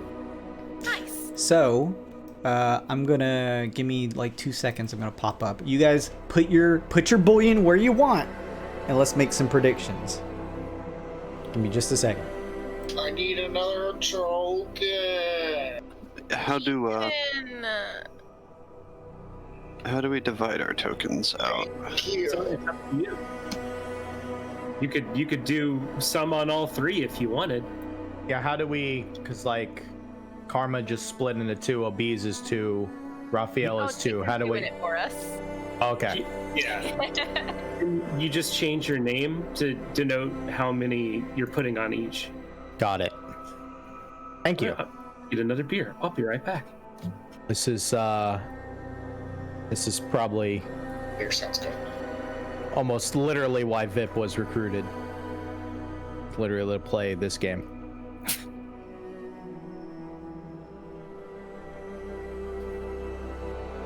And if any of you need any kind of assistance with crunching numbers, you just come talk to me. Noted. See, Red likes money. How many of us are called Red? You're Big Red, so only one of us is called Red. You're Big Red. That one's Red. So what's going on here? Is everybody set? Here, Amanda, you have 13. You want to keep you putting them all in Mystic Court? I guess. You can divvy them up if you want. No. Little one. Vip Maxworth, nice to meet you. I believe I talked with your mom earlier. Do you know how money works? You seem to be really smart with your hands, but do you invest at all? Not really, no. Okay, fantastic. Would you like to? Because there's a phenomenal opportunity to be had. When money falls in your lap, you need to make sure that you double it immediately. So, I think you understand, like, that's your butler, right? I guess you could call him that. Yeah, Great. sure. So, what happens if you magically get 2 butlers?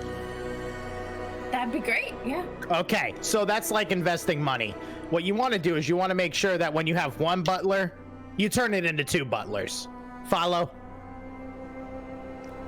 I like you Dazel already. says, trying to catch everyone's attention.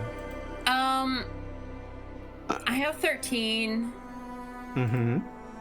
Can I put 5 on, what is this one? Void? Voidistries? Sure. Yeah. You are so smart. It is amazing. 5 over there. You have 8 still sitting over here in Mystic Corp. Okay. Do you have to invest all of them right now? They all need to go somewhere, yes. Gotcha. I'm gonna send a message with message spell to Vip. Do we all have message? I do not, but I accept messages 24/7 from you all because you are my network and I will work for you. Vip, my friend, you're a businessman. Hold on, who's? Hello? Which one is this? Oh, this one. Hang on. Okay. Hold on. And I got you. You're live with Vip. Go ahead. You got Maxworth. Go. What's the one thing you cannot buy? He's speaking aloud as he's messaging. What is it? What's the thing you can't physically own and buy? What's the one thing you can't physically own and buy? Everyone sees Vip just talking out loud. He's literally just like gesticulating and like he's on a conference call. The adoration and respect of your corporation, a spot in the Fey Court. Exactly. And what would that do for you? That would make you happy, correct? I mean, I'm happy. I am happy. Making you all money would make me happy. Making myself money would make me happy. Getting some considerations for the Fae in Halcyon would make me happy.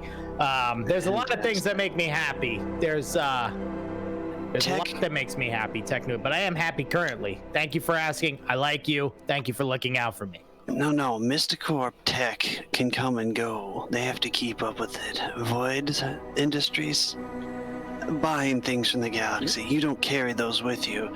Your immortal soul floats among the aether with only your memories, if you're lucky. Happiness.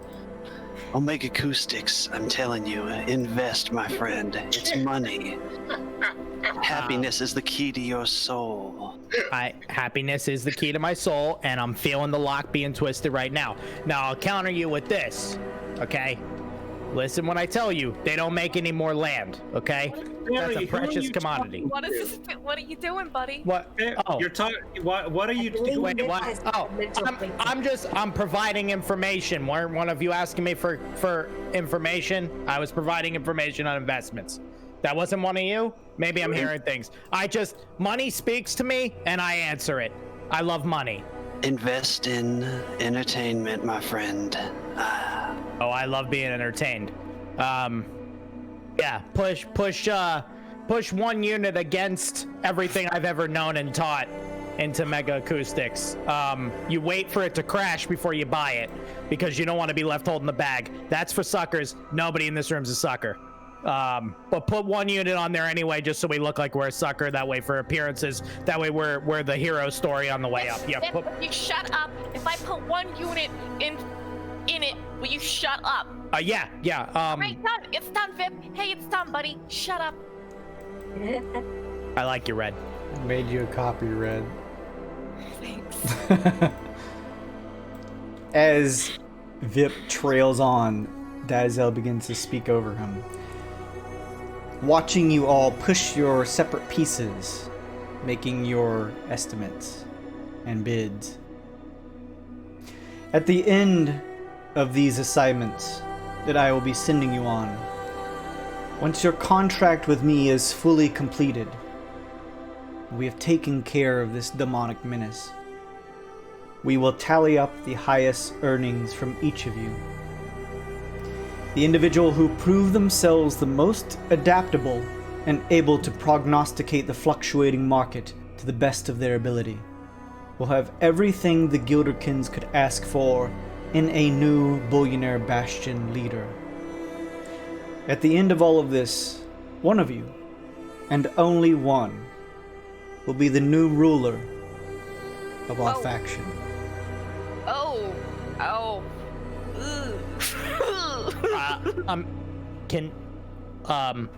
Real slow for us in the back. You say one of us gets to be what now? The one who proves himself the most successful in investing in Halcyon's future.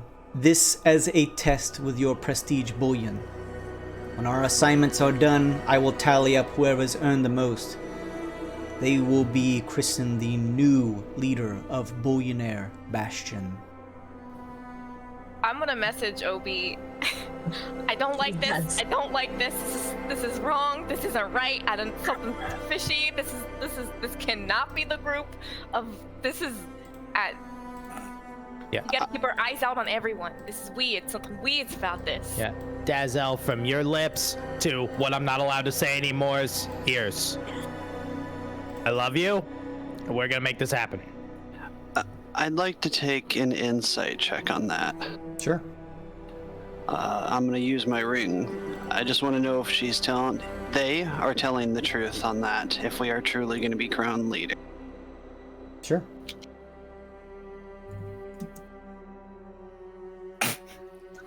$19. Ooh, good thing for that advantage. Very nice. Dazzle is extremely professional. There doesn't seem to be any amount of playing around or unprofessionalism to them. Everything that they are saying and the way that they are delivering a very paused and slow, almost as if because they know you won't initially believe it, sounds like they are being completely honest. One of you, at the end of this, whomever has gained the most amount of prestige bullion using Halcyon investments, will be Bullionaire Bastion's new leader. Oops, all of a sudden. I decided to not take too many chances. But I don't want to look like I'm... Wait. What you're doing is taking a lot of chances, right? Why are you putting it all in Fallen? Trying to lose? Yeah, I'm trying to lose. So is everyone happy with the placements of their bullion now that you know a little bit more of the impact? Can Vip do 9 on Void and 1 on Mega? There you go. Thank you, sir. Mm-hmm. I mean, no. But I think this is gambling, and I wouldn't do this one with my own money, but that's fine because this is not my own money. Obies did have a question after Dazzle says the line about being the king. Is that to presume that the Glimmer... Gilderkins? The Gilderkins are behind this, our employee? The Gilderkins, out of threat of their lives, will no longer be returning or a part of the Bullionaire Bastion for the foreseeable future. Then who is it that will be paying? You make your money through everyone here, both on Halcyon and the Twixt. Not a satisfactory answer. I'm asking who is making this demand? Who is it that we are working for? Are you speaking in terms of the test set forth to you by this exchange game? Our character, yeah. The investigations and stuff is what I mean. Yeah, they would mention that specifically this actual investment test is from the Gilderkins themselves. But in general, the Gilderkins and the entirety of the Bastion are relatively aware of what is happening within their ranks. That's what they would respond with. So there's like a crew, a Bullionaire Bastion crew that's Whereabouts? Yeah. Wait, what'd you say, Obies? That's Like- aware of us? Sorry. Aware of you guys. Sorry, was that what you meant, Bailey? Yeah. There's Bullionaire Bastions who are official Bullionaire Bastions, and there's also I guess we're sussing out the D&Ds, the demons in disguises. That's correct. Okay. Yeah, this is getting a little confusing, so I'm just going to ask you out of character. So there Sure. are people that know that are hiring us, correct? And our directive was to keep this investigation secret from the public at large and Bastion? From all of these subterfuge happening here, it appears as though this team of you guys is likely not public knowledge, even amongst some of the other members of the Bastion. That's the reason that at the beginning, They don't know. yeah, Dazzle mentioned that whatever you guys do with this, you do not tell anyone else. Okay, so the likely conclusion is that they think that their upper ranks have not been infiltrated. At least outwardly from that. You They could. think that it's an infestation on the lower ranks, not somebody in this. You wouldn't know that. You could ask them. Okay. I don't think Obies would ask that though. Let me get this straight. The rulers of this fair city are now so targeted by this guild that they must flee for their lives. You are asking us to make enemies of this guild, and then whichever of us finishes this arbitrary money game the best will be the new rulers of said city. Am I understanding this correctly? Remove the rot that has invaded our ranks. We shall set up the proper defenses to ensure that this does not repeat. And then, yes, the proper investing in Halcyon's future using your intuitive nature shall show the Gilderkins, as they have specifically chosen the 7 of you for reasons I am not aware of, but they seem to have placed a key eye on you above many other high-profile individuals, shall lead the city from here on out. Money is what keeps everything running. You, Father, may choose it for your own particular directions in life, should you choose to become leader. However, making the most in your investments will show the Gilderkins that they placed their hands on the right one, so that they can continue to make the most money, and so that Halcyon and the Bastion can continue to properly function. The most money I have ever had on my person, currently on my person right now, and that is less than 400 gold pieces. For this job, you are offering 5,000 plus an additional princely sum in the form of these bonds, which we are allocating in almost a completely random way.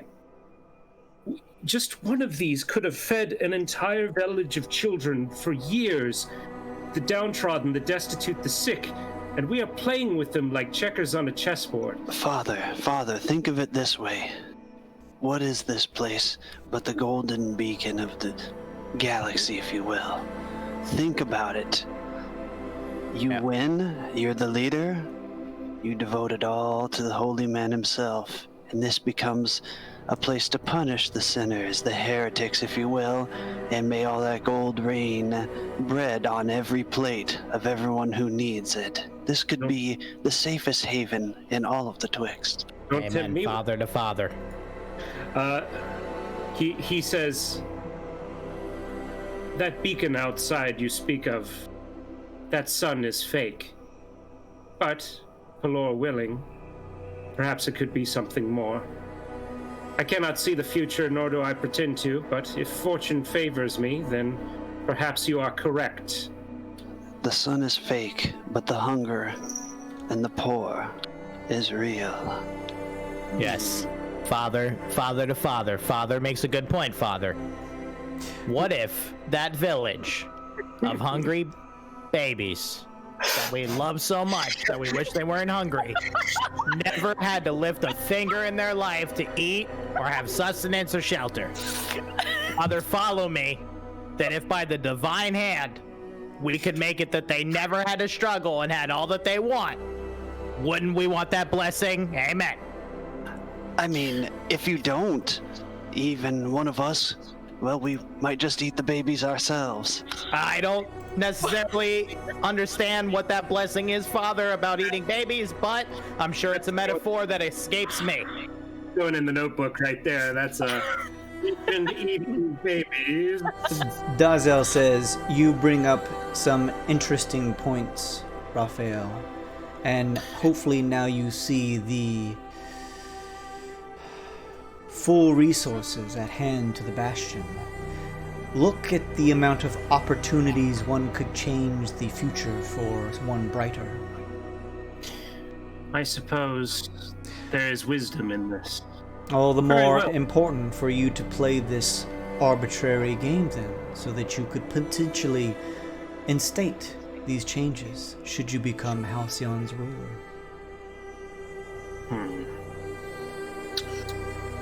This gives me pause. I will consider this. Very well. Now, as mentioned before, your assignment is to head to Pofri's office and confirm our suspicions that he is a fake demon. I will give you the address. The quickest way to reach his office would be via the Pleusis, or the trolley, as you've likely ridden before. After you've gleaned what information you can about this true nature of Pofri, you will all gather at the arbitration room on Lux to contact us telepathically. Afterwards, I will send details about your next investigation assignment via letter, as your invitations were previously. Before you all leave, however, I will need a code name for your group, something I can use to address you that won't immediately give away our relationship. Huh. Code name for the group. How about the investors? Oh, Done. damn. That was good, Opie. I'm growing more and more fond of the Simian as time passes. The I mean- Investor is an acceptable name. With all this money and our future, why not the Wild Tycoons? Get out of here. Get out of here. No. They defamed my name. I don't want to talk about it. We're the investors now. It's been done. It's done. This is a kid's show. It is. Investors it is, Dazel says, pinning it in a notebook.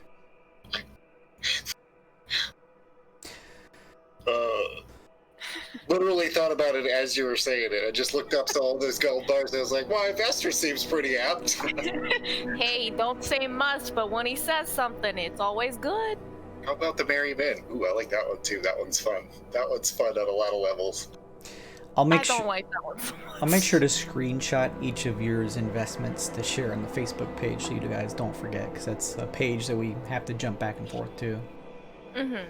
So with that, Dazel allows you guys to finish any of your wine glasses and move any other pieces of bullion that you'd like to allocate, giving you plenty of time to think over it, given the bombshell of information that they dropped for you. And then afterwards, you are to head out on your mission. You know that the ferry master is still down at the docks, as they mentioned, waiting for you. So it is in your court. What would you guys like to do? I wanna kind of, as we're walking away, if we get to walk away, I want to. Yeah. Dazel's ready to answer any more questions. They're still sitting at their desk, pinning some notes, and occasionally turning to look at the board with all of these pieces of string and note tied together. You get the sense that this is likely a bit of like information board behind them that's kind of pointing out potential people that they suspect may have been taken over. But otherwise, they're welcome to answer questions. But yeah, you guys can leave whenever you want to.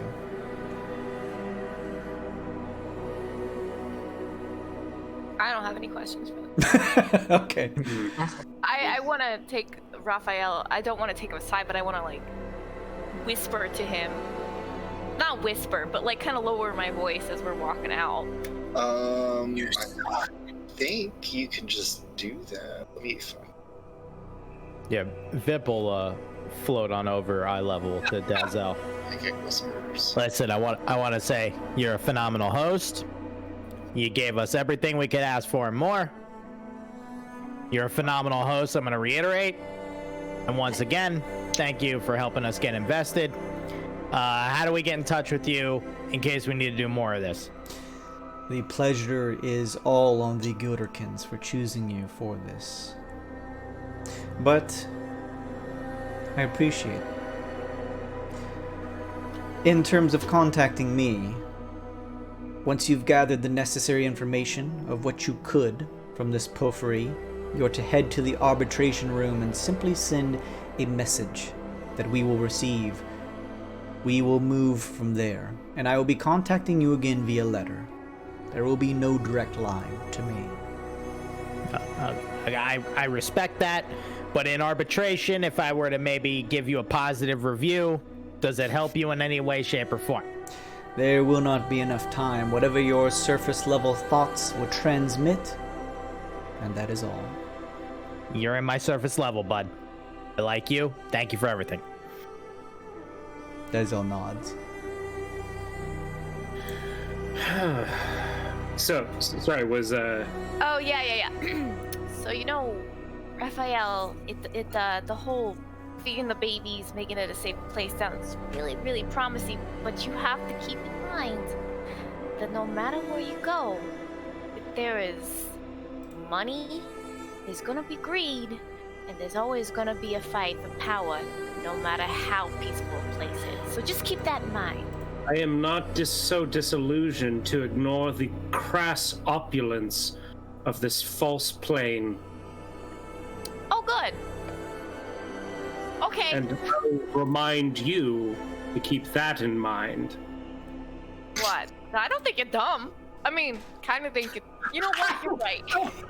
No. I feel like that was the takeaway from that. You are smart, okay. With your crash opulence, I get it. You're just a simple man. But not simple like dumb. You know I'm going what? to leave now. Yeah, I'm gonna...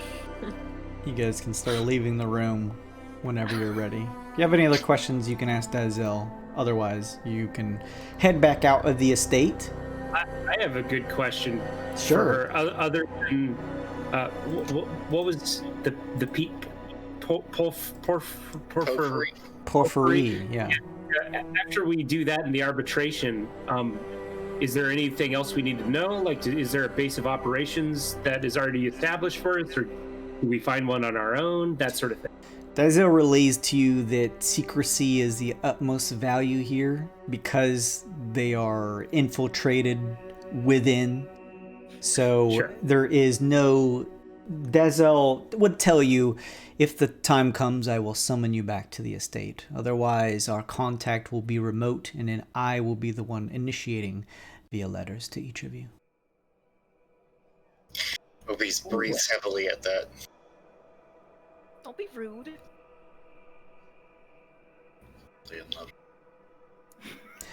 This is both for your safety and mine as well. Yes. Right. Yeah, I can't think of a better question, but I think I have questions. That's a good question. Do you have a question?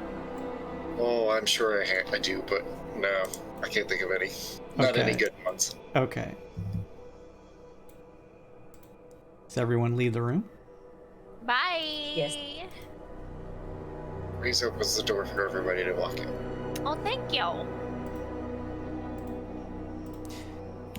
You guys see the series of stone steps at the edge. The sound of rushing water far below against the craggy rocks of the base of the island. A slight breeze whistles through some of your hair. You guys begin to descend the steps back towards the ferry master. You all gather at the docks and get back onto the boat. And the ferry master, flourishes, begins to take you all back to the Gilded Harbor on the mainland of Halcyon's top side. After 12 or so minutes of travel, you all reach the shores. And I'm assuming everyone's just going to go ahead and begin heading toward Porphyry's offices? Yes. What was the island called? Did it have a specific name? There was never a name given, no.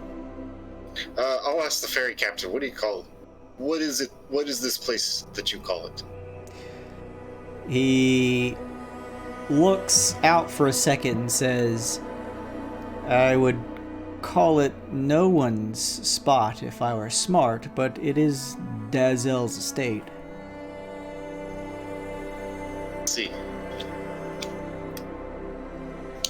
Dazzle Island. Got it. He and again, I'm organizationally minded. Who is it that you working for?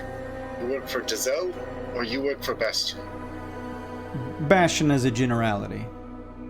Where else do you go? Varying parts of the city, though largely a ferry master. To kind of cut to the chase, he's just a boat for hire. Essentially. Okay. He does other handiwork, but he is largely a ferry master.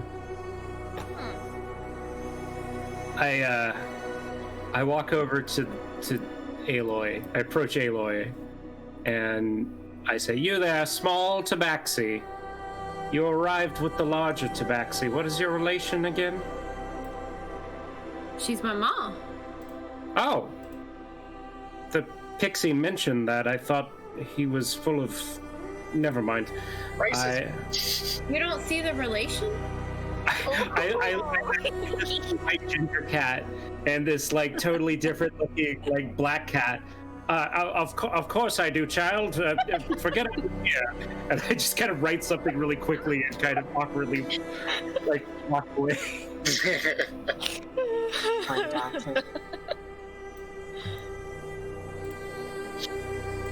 I'm gonna ask. I want to talk to Ferryman a little bit more. Is he made this trip a lot? Or does he keep on taking people out there?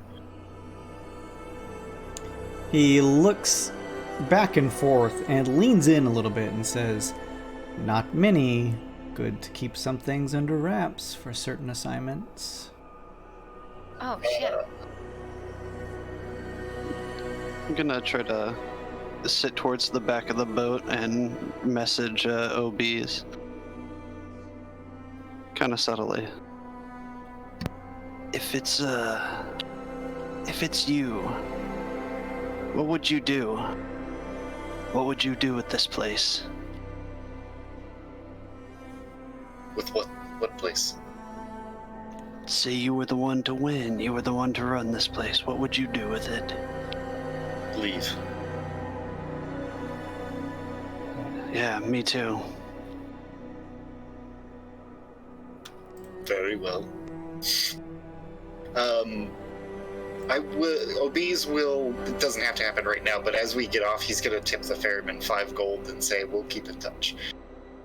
Just while I'm thinking about it now, so we don't have to rush it in. He nods with a smile and shoves the coin in one of his vest pockets.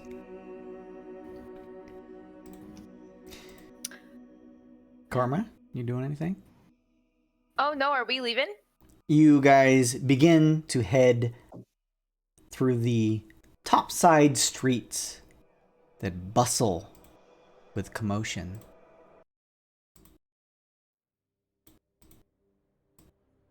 I said bustle, roll 20.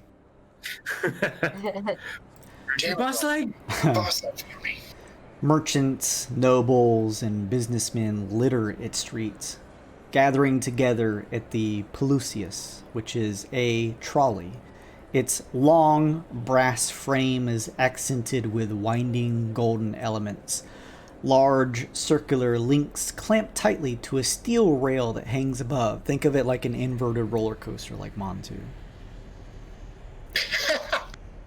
A pair of gold eye stand at attention next to each set of doors for every trolley car as it pulls up. There is, with no set of tracks below, the look beneath the train down to the city streets is already dizzying. Each of you may have either ridden this before, or at least know the procedure to do so since you're Bastion members, as only Bullionaire Bastion members are allowed to do this. Step up and swipe your new BB badges, watching as the double doors pull open and you gather inside one of the passenger cars as it begins its journey far above the surface of Halcyon. Raphael makes some offhand comment about how these cards are like some sort of mark of the beast as he gets on the trolley. The car begins to shake as its arcane automation sends it moving along the attached rail above. You can hear the soft ambient sound of shifting metal from above. The windows display a glittering city before you. You realize you are able to grab a car with no one else besides your group within here. Long, luxurious seating lines the wall beneath the view. A few city newspapers litter the seating. From here, you guys get the sense that it would take about 5 or so minutes for the trolley to reach the area where Pofri's offices would be. And there's no one in here but us. Yeah, you guys have been able to shuffle into a cart with no one else in here. Okay. So, Mama Cat, or Baby Cat, Alloy,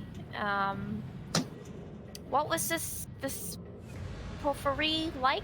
Were they nice?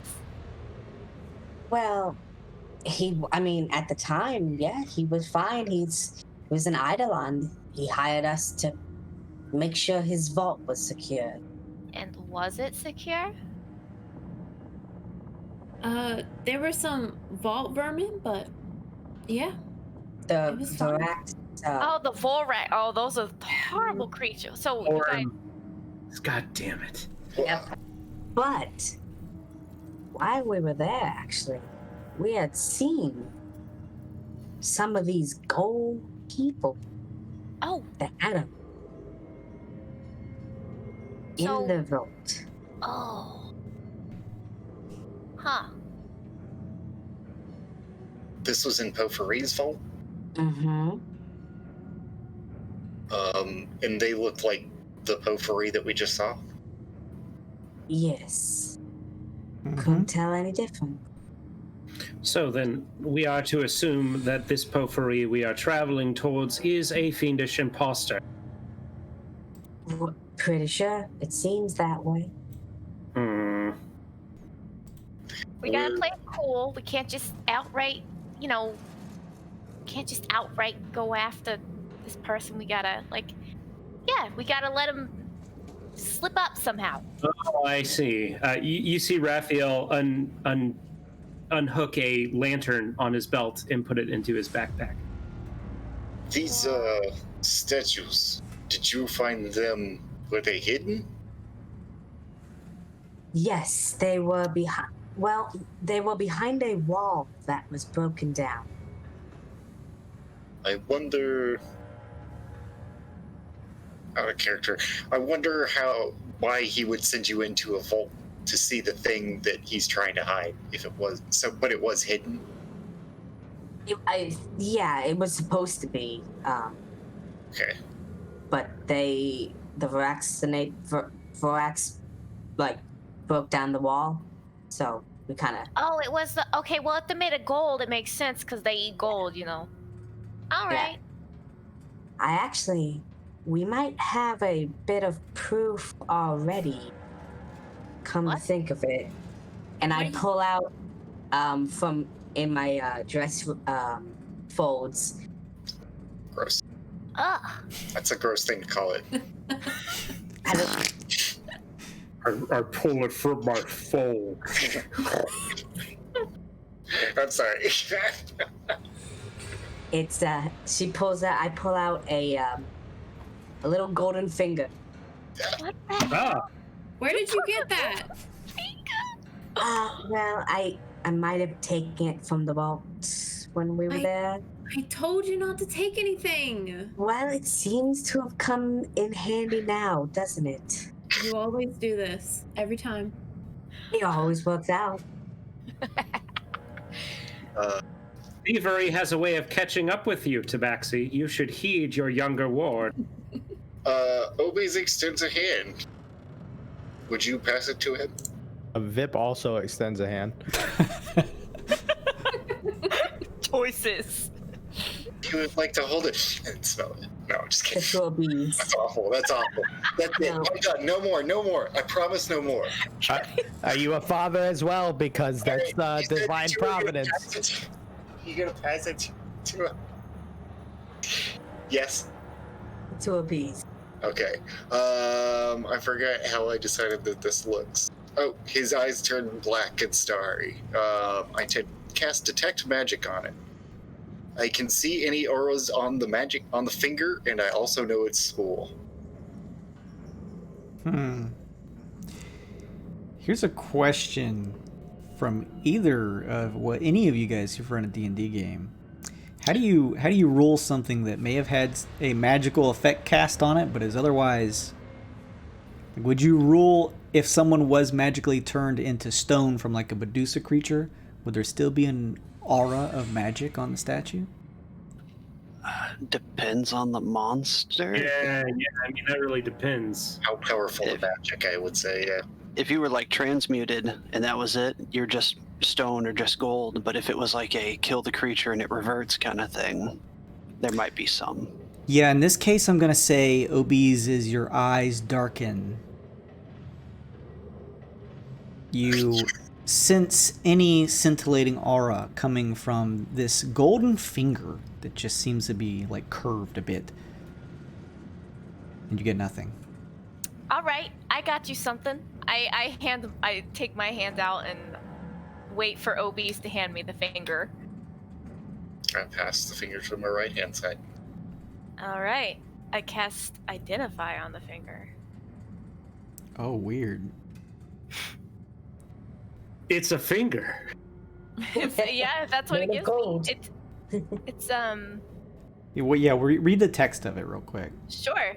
I choose one object that I must touch throughout the casting of the spell. If it is a magic item or some other magic imbued object, you learn its properties and how to use them. Whether it requires attunement to use and how many charges it has, if any. You learn whether any spells are affecting the item and what they are. If the item was created by a spell, you learn which spell created it.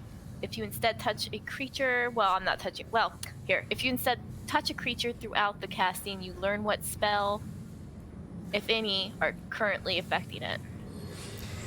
So, using your Identify spell, your hands light up a bit, holding this finger.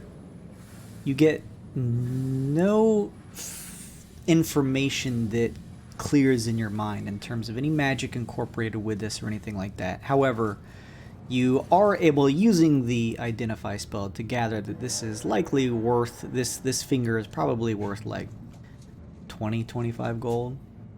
I don't say that. This is just a useless finger. I can't get anything from it. Interesting. One of a kind piece. But I got nothing. Tell us where you found this finger. It was in the vault. The Vorax had broken open a chest of gold. It was mixed in among the pieces. Not part of one of these statues? Maybe at one point. We should operate under the assumption that once belonged to a living humanoid, if what we heard, Giselle, is true. I'm gonna hand the finger back to the tabaxi. Oh, you don't think those creatures ate the rest of the person? Truly harrowing. I mean, just taking a shot here. If we saw someone made of gold, Depending how long they were in there, I suppose. Possibility. Well, you said you found it in a treasure chest, right? Well, the contents of the chest had been spilled out of the chest. So it was like in a pile of gold pieces. So maybe one of the vermin just dropped it from its mouth or something?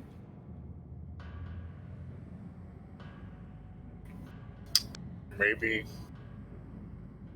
Okay, wait a minute. So what's the plan? How are you gonna get back in the vault? Are we going in the vault? Or are we just talking to this imposter? we could get it in the vault. Well, at least there was definite proof. There were statues in the vault. But that's if we can get back in the vault. Well, it's pretty good with the security systems. We might be able to. Cutting it out. Yeah, you're cutting out, man. Oh, Alloy has worked on the security systems for the vaults. Maybe we can get in action. Oh. Oh. Yeah. Maybe we can scope out the place before we, go straight and... If necessary. And Raphael waves his hands over his eyes and they kind of glow golden a little bit. I have the ability to perceive magic both benign and malign at all times. Oh. Really? It's his warlock invocation. He chose the thing that lets him cast detect magic at will. Oh. Well, we'll replace that spell then. Thank you. Yeah, made. Eldritch Eyes. No, it works. It's too expensive to use to be as useful as it should be. Also, Jason, I'm going to whisper you something in a second. Oh, okay. All right. Obi's kind of does cause pause when you say that you can sneak away. Yes. What is our plan? Oh, sorry. Yeah, I have a dog. Yeah. Okay. So, well, you guys know the imposter more than we do. And the place more than we do. What do you suggest? Or it might help if you know our specialties. Maybe. I mean, we've met them so briefly. I wouldn't even know the first.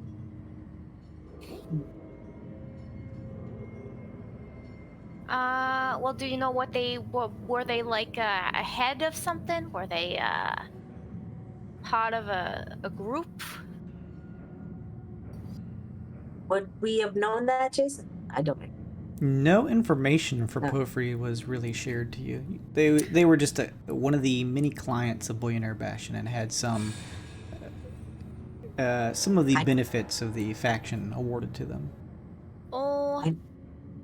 I know he paid a lot. He had his own private vault. He didn't share it with anybody. Okay. Where is this vault? Is it on his on like his private property, or is it like? It is part of the Bullionaire Banks, so it is floating high above the topside surface, hanging in the air on one of the many guarded platforms that make up the Bullionaire Bastion Banks. So it is a private thing, though? You guys would certainly have gathered that this was absolutely private and only left unguarded for you to go in and make sure no one was stealing anything. Yeah, that was going to be my second question, was what kind of guard detail was around? There was none when the two went. At the time. Typically, though, you guys would know as general information, there are several guards on the premises of multiple banks. At least 10, and they're all gold eye. All right. Go ahead. You look like you want to say something, Angel Face. I was just going to agree with you, actually, that I think it might be smart to go through each of our individual specialities, talk about what we are capable of before beginning this investigation in earnest. All right, I'll go first. All right, then. We'll never find a silver tongue as pristine as mine. That sounds interesting. If you could hear Obi's eye roll, you would. There's a sound of like stone grinding against. Yeah, I was thinking like.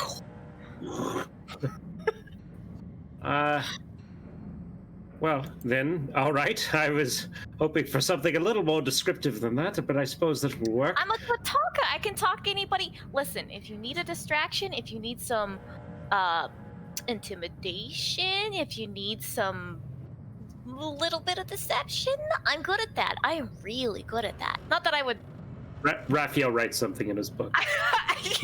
Not that I would, do that. You know what? That's what I'm good at. Still a tongue. Well, I am a witchfinder errant, which means I do not officially work under the Holy Church of Pelor, but I am associated with it. I have holy magics at my command. As I mentioned before, I have been blessed with special eyes, which can see magics most profane. I also have a certain other set of skills and magics which can protect us from demonic influence. I also have a way of reading people, although I suspect that I am not the only one in the group that has such a talent. That is correct. Speaking of reading and writing, Cash is going to pull out a small black leather book and extend it to our father over here. This is my tome, if you will, in my ledger. Let's say I deal with debts and those to be paid. Would you please sign your name in here? I know you would prefer to stay away from me. I've understood that so far. I have the ability to communicate with you over vast distances should I write in this book. I just need your signature here.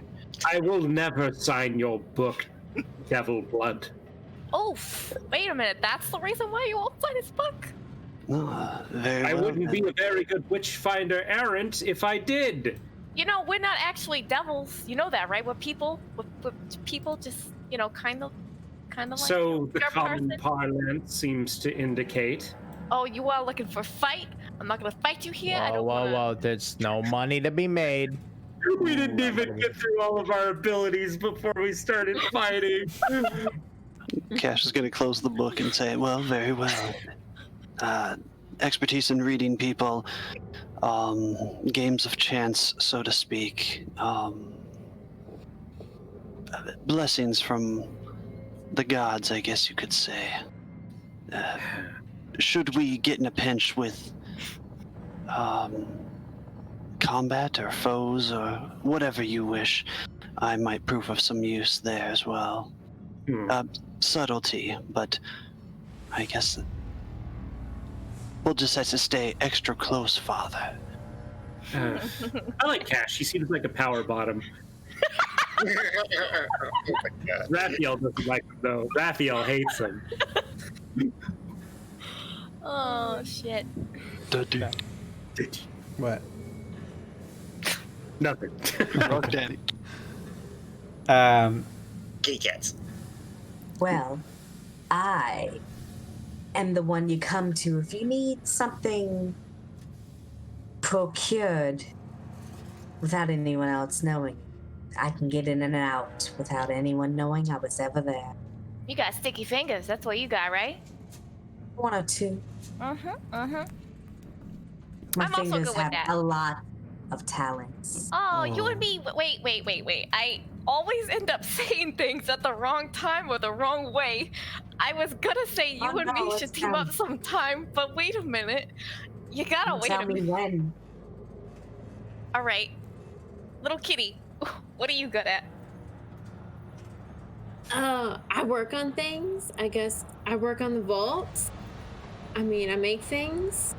Like Mr. Cogwheel over here. She's a genius.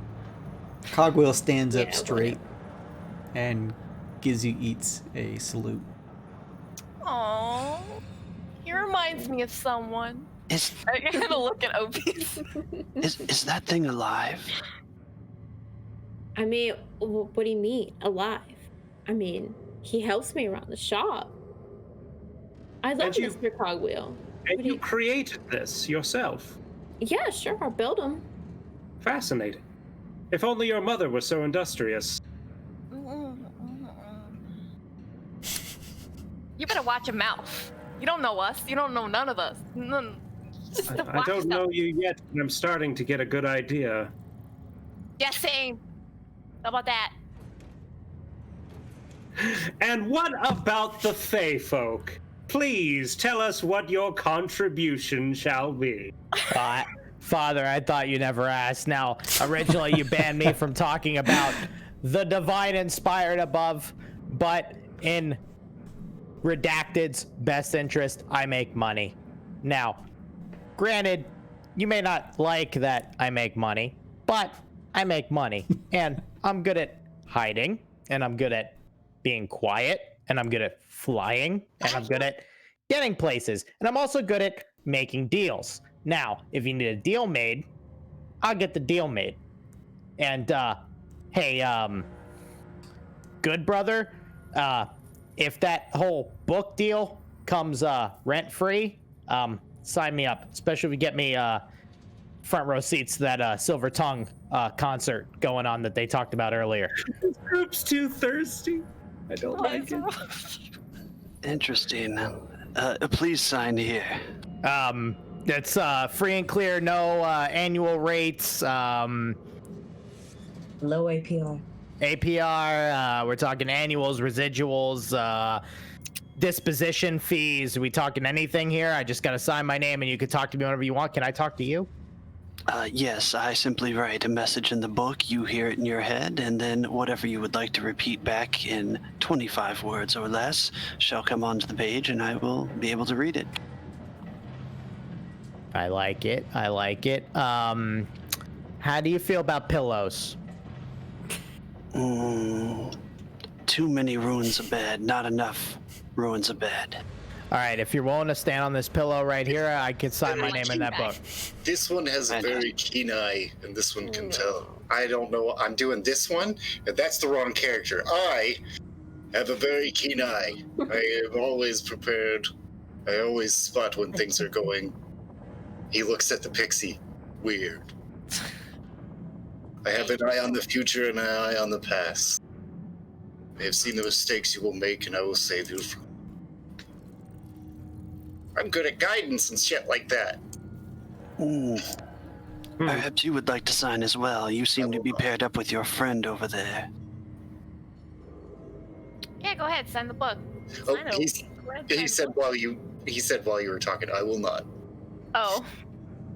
There you Karma go. lady. Right there. VIP, max worth. Nobody does it better. Right there. In the entire page, too. Yes. Look at that. Just to make sure you got it. I wanted to make sure you got it. So I took the whole page. It looked like you had plenty. There's only like, what, 6 other people here? There's plenty of pages in that book. You can have as many people as you want sign it. It's no big deal. It's very limited. Only a few can. Oh, well, I apologize. I will invest in getting you a new book if you need it. No, that's fine. This one, hold very dear to this one. Thank you. Okay, sentimental value passed down generation to generation, family heirloom. You got it. You can write that off, you know. I'd rather keep it. I'm saying, like, you can write it off as a deduction. You could get paid to have your family heirloom. Hey, stick to what we're doing. We're on a mission. Stick to what we're good at. What are we doing? Red, I was just saying what I was good at. I was making more money for people, but all right. Carry on. Sorry, my mistake. Time is limited. Within minutes, you all find yourselves stopping at a series of vertical towers located in the Halcyon Heights district of Topside, where a majority of the tall vertical towers take up the city's innards on the top side here. The trolley slows to a stop. Its doors shift open, allowing you all to step out onto the platform ahead. You all begin to make your way for Pofri's office. After a few flights of stairs, you head down one of the many tower hallways, stopping at a door with a plaque nearby, labeled with Pofri's name. What do you do? I think the tabaxi should, Case the joint. Yes. Wait. Who's going in first? I think we should get an idea of the perimeter before marching inside. Yeah, that was part of the plan. Yeah. Yeah, we are especially not going in first. We's who are our stealthy boys? Oh, does anybody need a greater invisibility cast on them? Or am I gonna do this way? We got some options here. I'm not bad in stealth either. I can also cast invisibility. I have Ooh. invisibility. Oh man, we're gonna infiltrate some shit. All right. Obese is pretty stealthy, and he assumes that also Mama Cat is. Who is going to? He looks up at everybody and says, "Who's going to stay here?" What time of day is it? It is topside, always sunny. Do I find a shady or dark spot anywhere? You are in one of the hallways of the tower, so if you were to put out a bunch of the candelabras around here, then yes. I'll put out one and go to a corner and say, I'll stay here, and I'll just blend in with the shadows and go invisible. All right. Eye in the sky, so I can do it for you. Otherwise, I'm right behind you. Obese's voice echoes in your mind. I open up telepathic communication between me and Mama Cat, Cash, and I think I already started with what's his face, Wrath. People. So you can speak directly to me at any time, and I can speak directly to you at any time for the next 2 hours, and you have to be within 1 mile of me. It's difficult to tell, Cassius,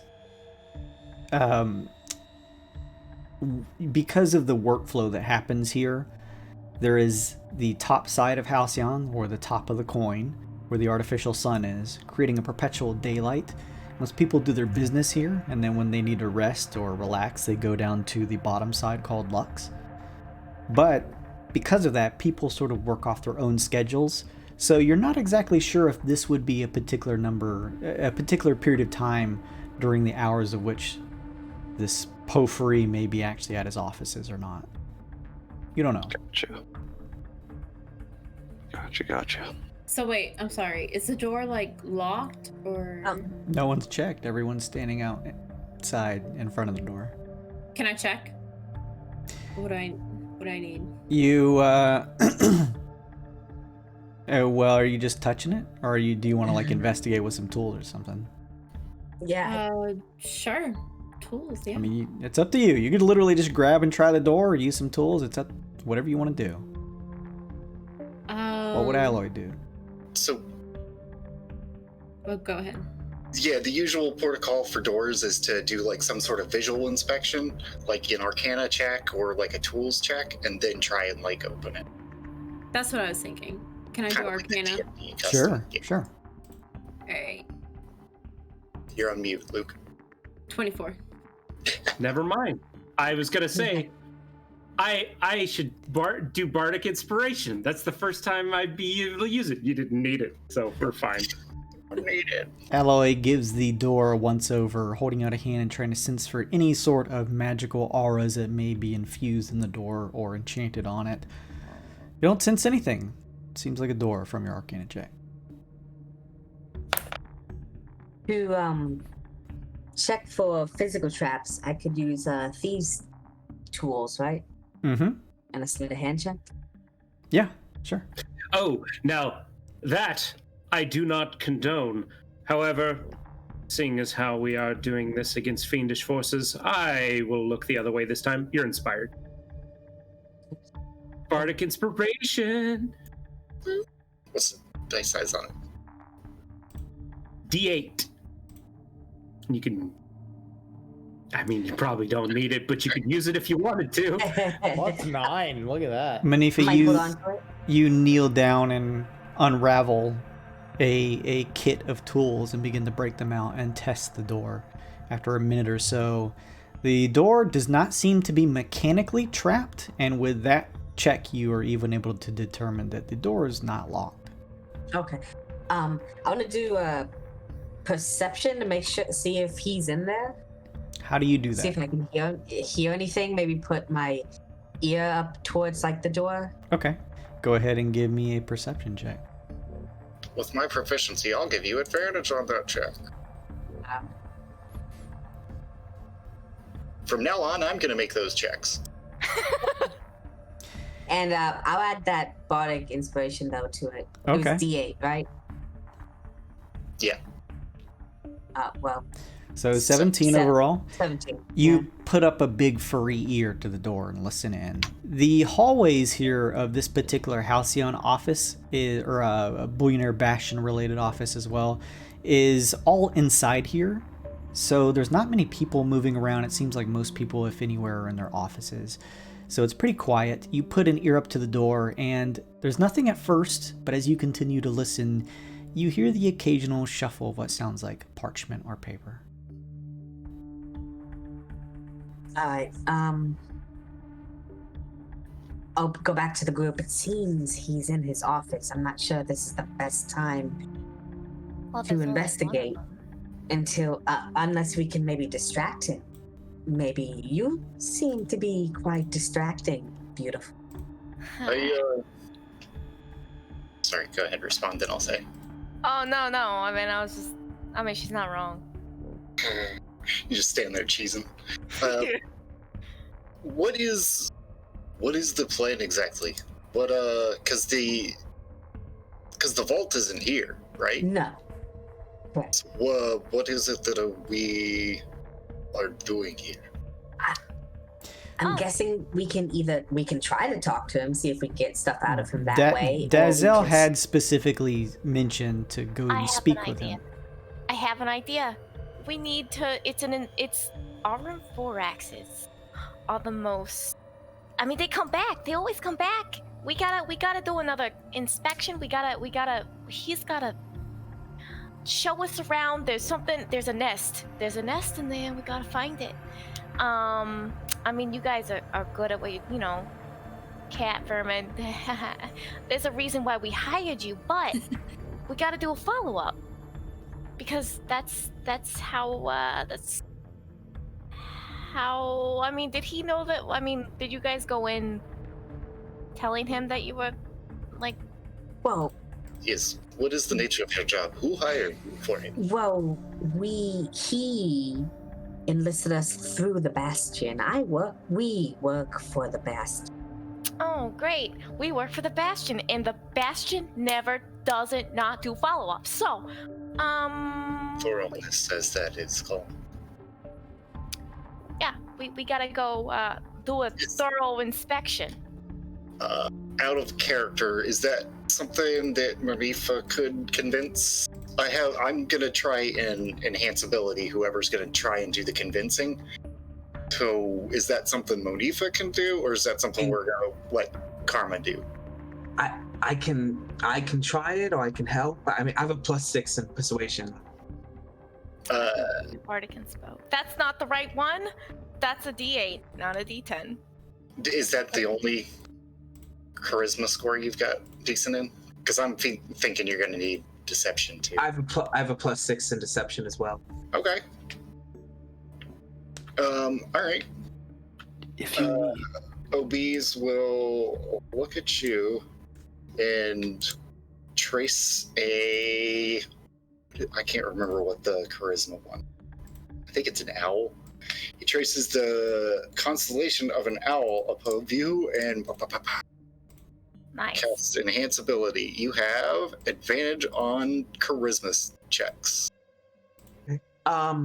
So let me think. Am I trying to convince him that we all need to go, or am I just going to convince him maybe that me and Alloy and you guys just sort of, come along? Trying to. I mean,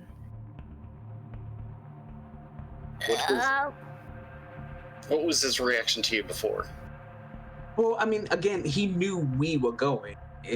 We were hired to go to his vault, and he only met us once we were done.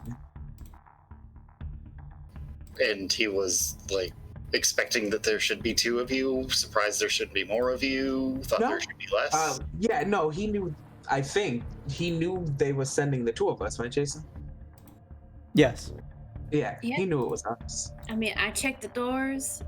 Mom, looks around. I mean, I'm thinking maybe I can try to convince him that we investigated into local pest control, and they suggested to put down some sort of like a repellent, maybe? And we want to try to go apply that if he would give us access to the vault just for a couple minutes. Are there any places off limits that you guys couldn't go to in the vault? Well, we didn't. So in the vault, there are all smaller rooms. We didn't actually go in where his stuff is locked up. We were just in the main part of the vault, if that makes sense. The hallways, not the depositories. Yeah, like there's the main part of the vault, and then there's actual doors to where he, stores his stuff. Perhaps you try and convince him that we need to go back and check to make sure that they didn't leave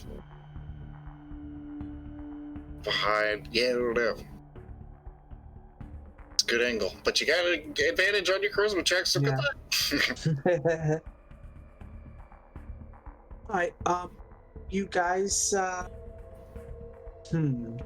Well, we don't all need to be there. I can make someone invisible with my great invisibility spell. We have big muscle here because those vermin are pretty dangerous. And then, I mean, should I go in too? I mean, yes, I mean, you're coming. Yeah, sure. You're the tech guru. You help get us in and out. That's easy to convince, hopefully. We hired OBs because, sure, we had a little trouble with the Varax last time we were there because we're ladies. So we hired some muscle. And the rest of you could just stay out of sight for now, maybe. Sure. And then we'll just get you in afterwards, possibly. Oh, well, here goes nothing. Got that bot against spell. Well, here it goes, you guys. Our first encounter. It's gonna go great. Hold on to your butts. Go ahead and knock at the door.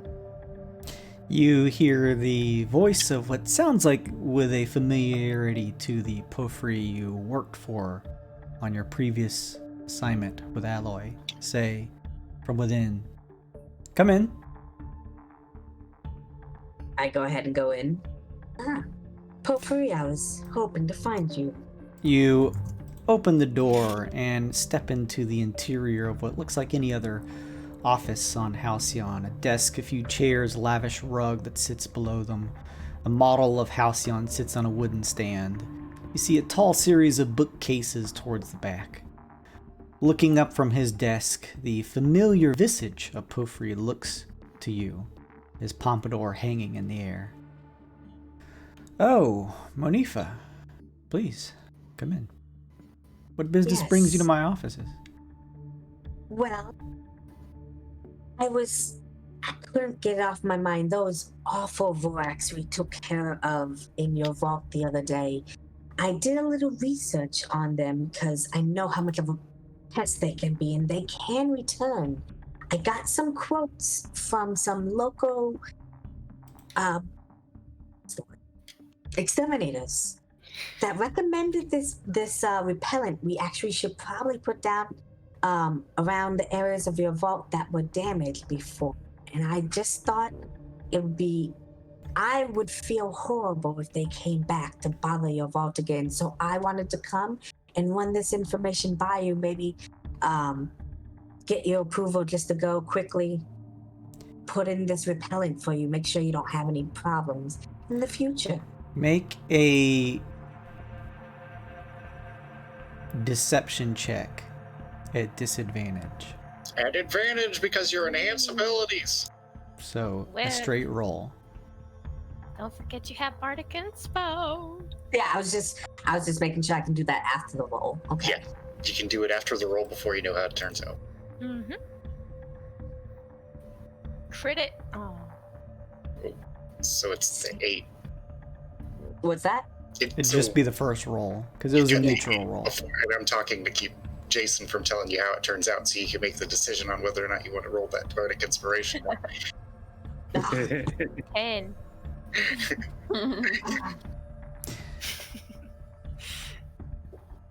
What was it that you gave me, Kyle? I give you advantage on your charisma checks. Oh, and check. Which Okay. gave you just the straight roll on that. You watch Munifa and Alloy, you step into the room too. Yeah. You watch as Pofri puts a quill down from where he was writing. All right. He cocks his head and looks out behind the two of you towards the door. Bring whoever is with your retinue and with you, and we shall talk about this. Oh, well, it's just, me and my daughter. That is all that they sent? Well, and Obie's here. Yes, we hired a guard just in case there were more. So just the three of you then? I'm sorry? Just the three of you then? Yes, sir. Make another deception check. Oh no! What about the other four standing in the hall? I told you all to hide. For that note, should we actually hide while this is happening? Like, should that? It's up to you guys. You hear this conversation happening inside. Yeah, the idea was that it was just the three of us here. Yeah. Yeah. No one else was around. So, hide to some degree, but I mean, like, not under a shrub or anything. Be out of sight. Okay. Those of you who want to hide, make a stealth check, if you want. Oh, yeah. Oh, I can do this. I'm currently invisible. Gotcha. Yeah, boy! Get started early with the under 5 rolls. Yeah. Go! Fuck Do you want me to darkness. still roll? There's a 5. There's a Roll with advantage. That is by the rules, Jason. He does roll with advantage. Okay. You all hide pretty well. Most of you. Raphael's like giant hat is sticking out from behind like a potted plant. No, I should have cast greater invisibility on that man. There's something about him just speaks loud. There's like a cloud of flies above him from not bathing for like 3 days. Oh, 3 days. Pofri looks and says, if you wouldn't mind closing the door behind you. Of course. I have Mr. Cogwheel close the door. Okay. How big is Cogwheel? I meant to ask earlier. I mean, he's like the normal size. He's medium like size. Like a human size, yeah. I was just like, for some reason, imagining like a little, like 18-inch, like little guy just running around. No. Nope, that's me. Jason, can I take a quick peek in my backpack Sure. for the thing I just linked in chat? Oh. Sure. Oh. Fiends. Lantern of tracking. This is Raphael's wondrous item. 300 feet. Oh God. But I can't turn it off, so that's why it's in my backpack. Well, other than those of you hiding on this aisle of this one of these levels of the towers here, it doesn't seem to be too many people moving to and fro. You take out your lantern and pull the hood up. And you can see the light cast against the opposite wall of a bright green as you look down and see that it is lit. I just nod at everyone else. We are in the devil's den, my friends. And I put it back in my backpack and close it up.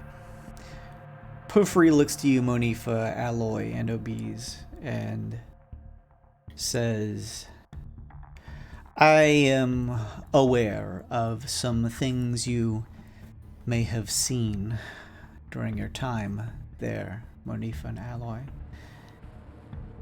But I have reason to explain.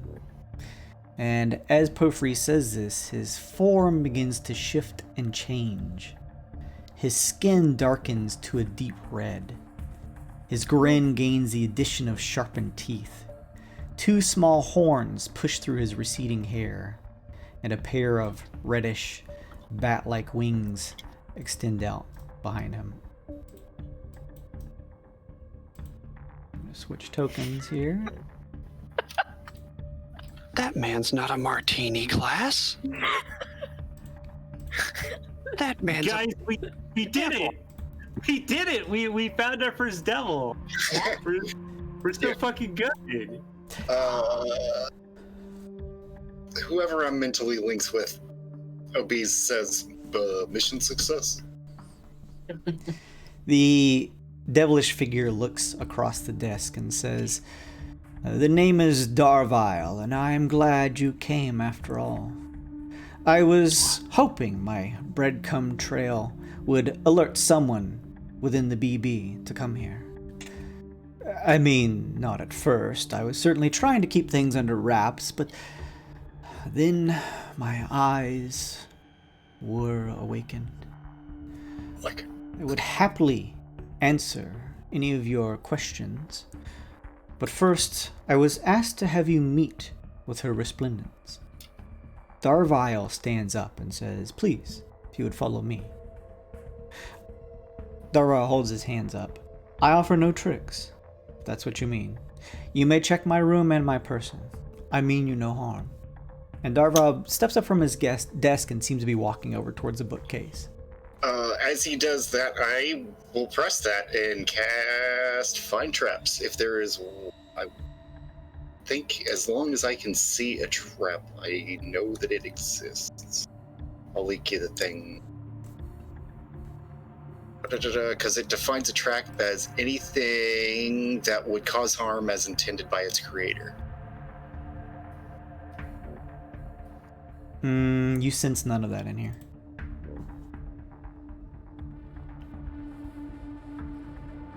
Darvile steps up to the bookcase and reaches a finger up, pulling on a tome that reads "Infinite Possibilities." The bookcase shudders and begins to shift to the side as a secret door behind it shifts open, revealing a white platform ahead. Surreal and larger than any of the rooms that would appear in any of these towered offices. You look through and can see the distant sound of hear the distant sound of some type of construction happening from far off, unseen. And further in the distance, beyond the white platform, you can see a mass of winding stairs that can be seen in all directions, as far out as the eye can see. Darvile looks at you and waves a hand. "Please, if you would follow me." Some sort of inception. Yeah, I suppose. I mean, nobody's waits for everybody else to move. Yeah, I guess I'll follow at this point. I'm assuming you guys are communicating with those outside? Yeah, no, Obies is Okay. relaying all of this work. I mean, I guess my question is like, so do we go inside and like prove that they were lying, or do we just keep hanging out here? I mean, he was expecting us, or not us, but someone from the BB. Yeah, Obies will shout at the first sign of trouble. He's got a mile, so... Listen, Maybe, what if we like- just tail them? Like, yeah, that's what. Maybe follow us. Like, wait 10 paces or whatever. And I mean, Obies can just shout at him when it's clear enough to come.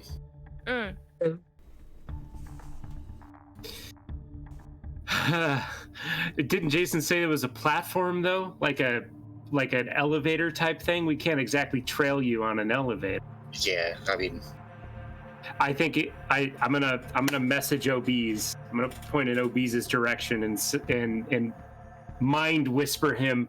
I think you're gonna need to come clean, or you guys might get separated. And that is a recipe for disaster.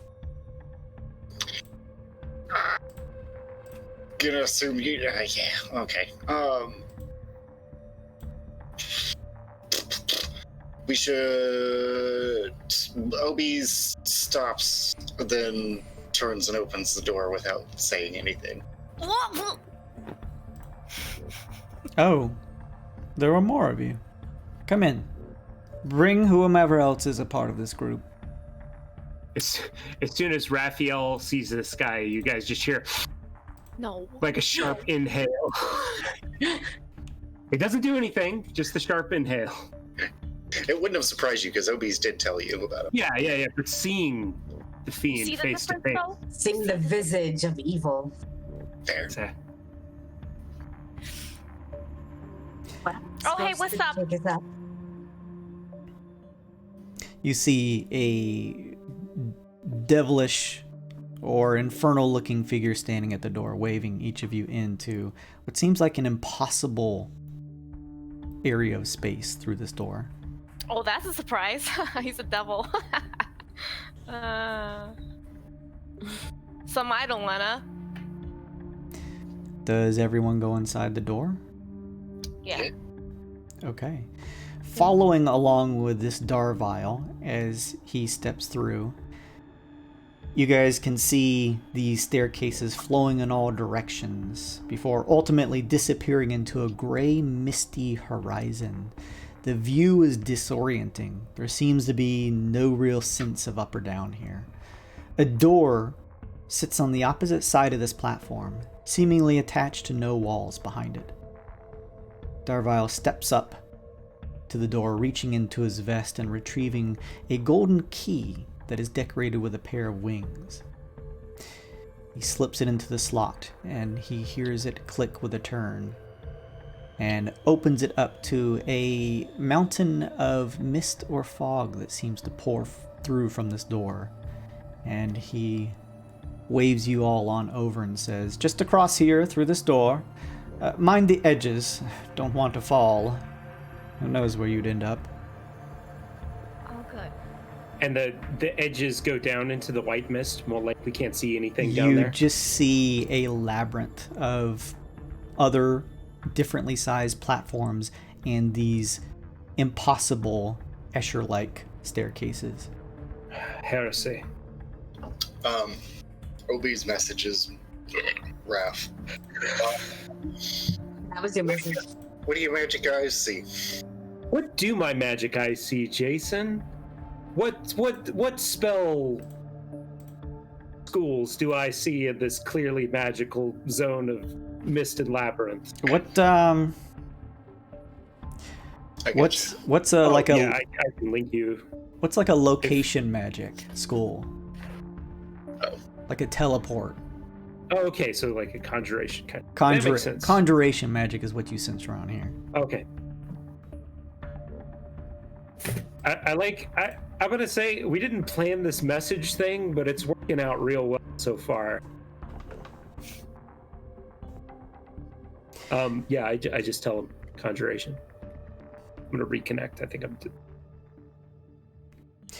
The Darvile waves a hand towards the misty door up ahead. Are there any markings or symbols or like indication as to like who he's working for, kind of thing? You don't need a perception check to have looked at his suit. There doesn't seem to be anything other than the general badge, the emblem, the crest of Bullionaire Bastion, like a lapel. I feel like Raphael maybe has seen some of this kind before. Can I make like a religion check to see what kind of fiend this man is? Sure. Or is it a lady? Sorry, it was a man, right? Pompadour? Yeah. Okay. 21. With your 21, you are able to gather from the general physique of this fiendish creature that this is a Cambion. Any high-level stuff I know about Cambions? Like, do they like to make deals or like betray people or do anything like that? Absolutely, the whole rung of the sneaky stuff that the Cambion like to do. They are not particularly aligned towards either demon or devil faction, but they could play in either. What lies beyond this door? It was a door ahead of us, right, Jason? Yes, it's just a simple white door frame that he has opened with a gold key with wings on it. What lies beyond this door, Dark One? Tell me honestly. He turns and says, "Your answers." That is an abstraction of what the answer we were looking for is. I like the matter-of-factness. Please, what is beyond this door? The one that I serve, whom will be able to provide information for you that I think you will find very pleasing to the ear. Do not find your obfuscation of what is behind this door amusing. Again, I ask you. Do not obfuscate beyond that. Have done twice. I will step through first if you wish, Darval says, stepping up to the door frame. That does not answer the question. Please, come, he says. Raphael, in plain view and out loud, casts protection from evil on himself. Okay. Fuck the rest of you. That sounds like. He flips open the Light of Pelora, which is the book he carries around, and he said, "May the sun god's deliverance protect me from the ravages of darkness." And he closes it like like that. Aw, great. He's walking in first. You're such a guy. All right. Indeed, you must not shirk away from the darkness, for it is up to us to bring a beacon of light wherever darkness and shadows creep. Right behind you, preacher. He's gonna walk forward, but also like look behind him to make sure that people are actually following him. Mm-hmm. Yeah. Carmen will go behind him. Does everyone file in? Yeah. Yeah. Okay. Bobby's last. So each of you step through. The visibility moving through the door frame is pretty difficult because of this dense mist that seems to flow out of it. But as you each step through, you find yourselves somewhere else. As the mist begins to clear, stepping through, you look around to see that the doors have opened into an immaculate, round, neoclassical temple that stretches high above. A wispy mist fills the entire area here, rising up to your waist. Rays of starlight pierce through the columns and stained glass windows that make up the surrounding rounded area here of the temple. Towards the center, a staircase leads up to a platform 15 feet off the ground.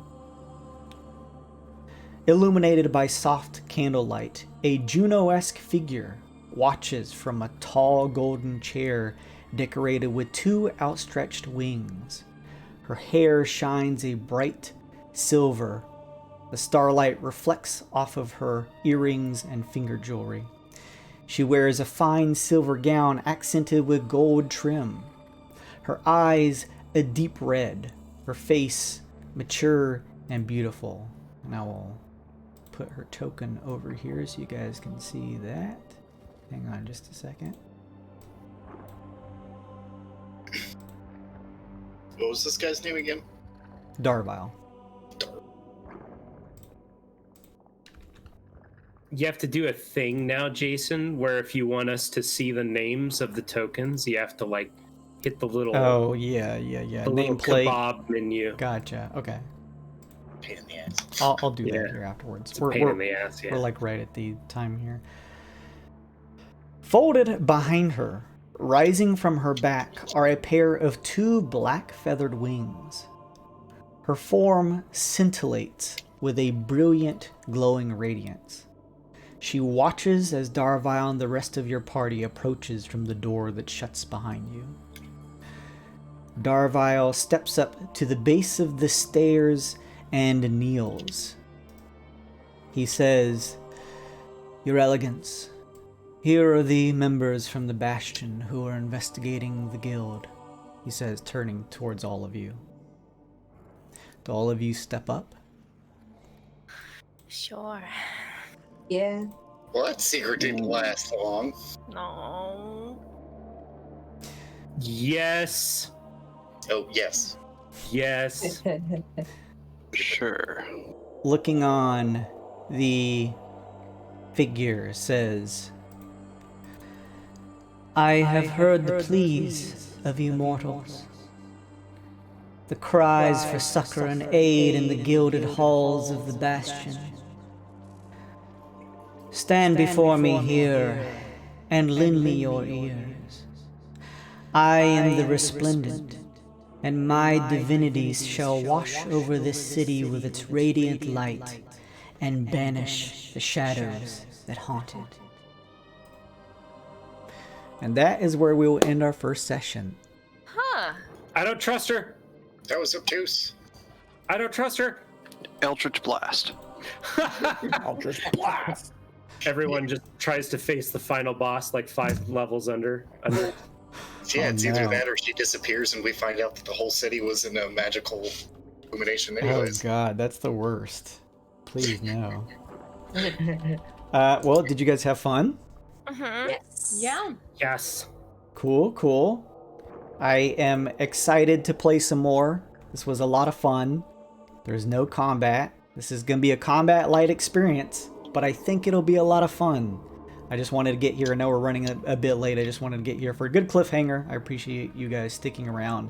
I also want to give, I don't know if they have like any social media pages, but Laremia over on Fiverr, she did the really sick, awesome character art for the Resplendent here. Cool. So go check them out. In the meantime, that is it for our first session. Thank you all of you guys in the chat for hanging around and sticking by. Remember, as you are just even lurking or interacting with us, you're building up those Twitch channel points that you can use and interact in all kinds of fun ways.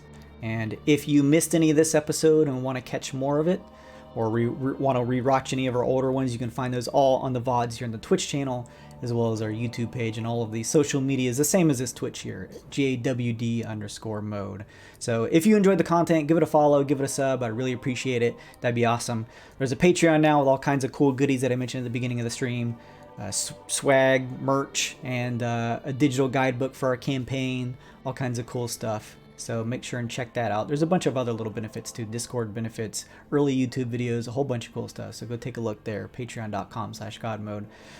All right, that's it. We're going to come back next Friday. We play this every Friday now from 9 p.m. Eastern time to about midnight. So if you guys want to join, I'd love to have you and hang out in this community. It's small, but we're growing. I'm having a lot of fun. So thank you guys so much. We're going to end it here. Those of you who are Patreon members, lazy, are going to get this video as early as tomorrow, and then everyone else, it'll be uploaded to YouTube in a couple days. So thank you so much for stopping by and hanging out and watching. We're going to be back next time. Thank you so much, everybody. Goodbye. Bye.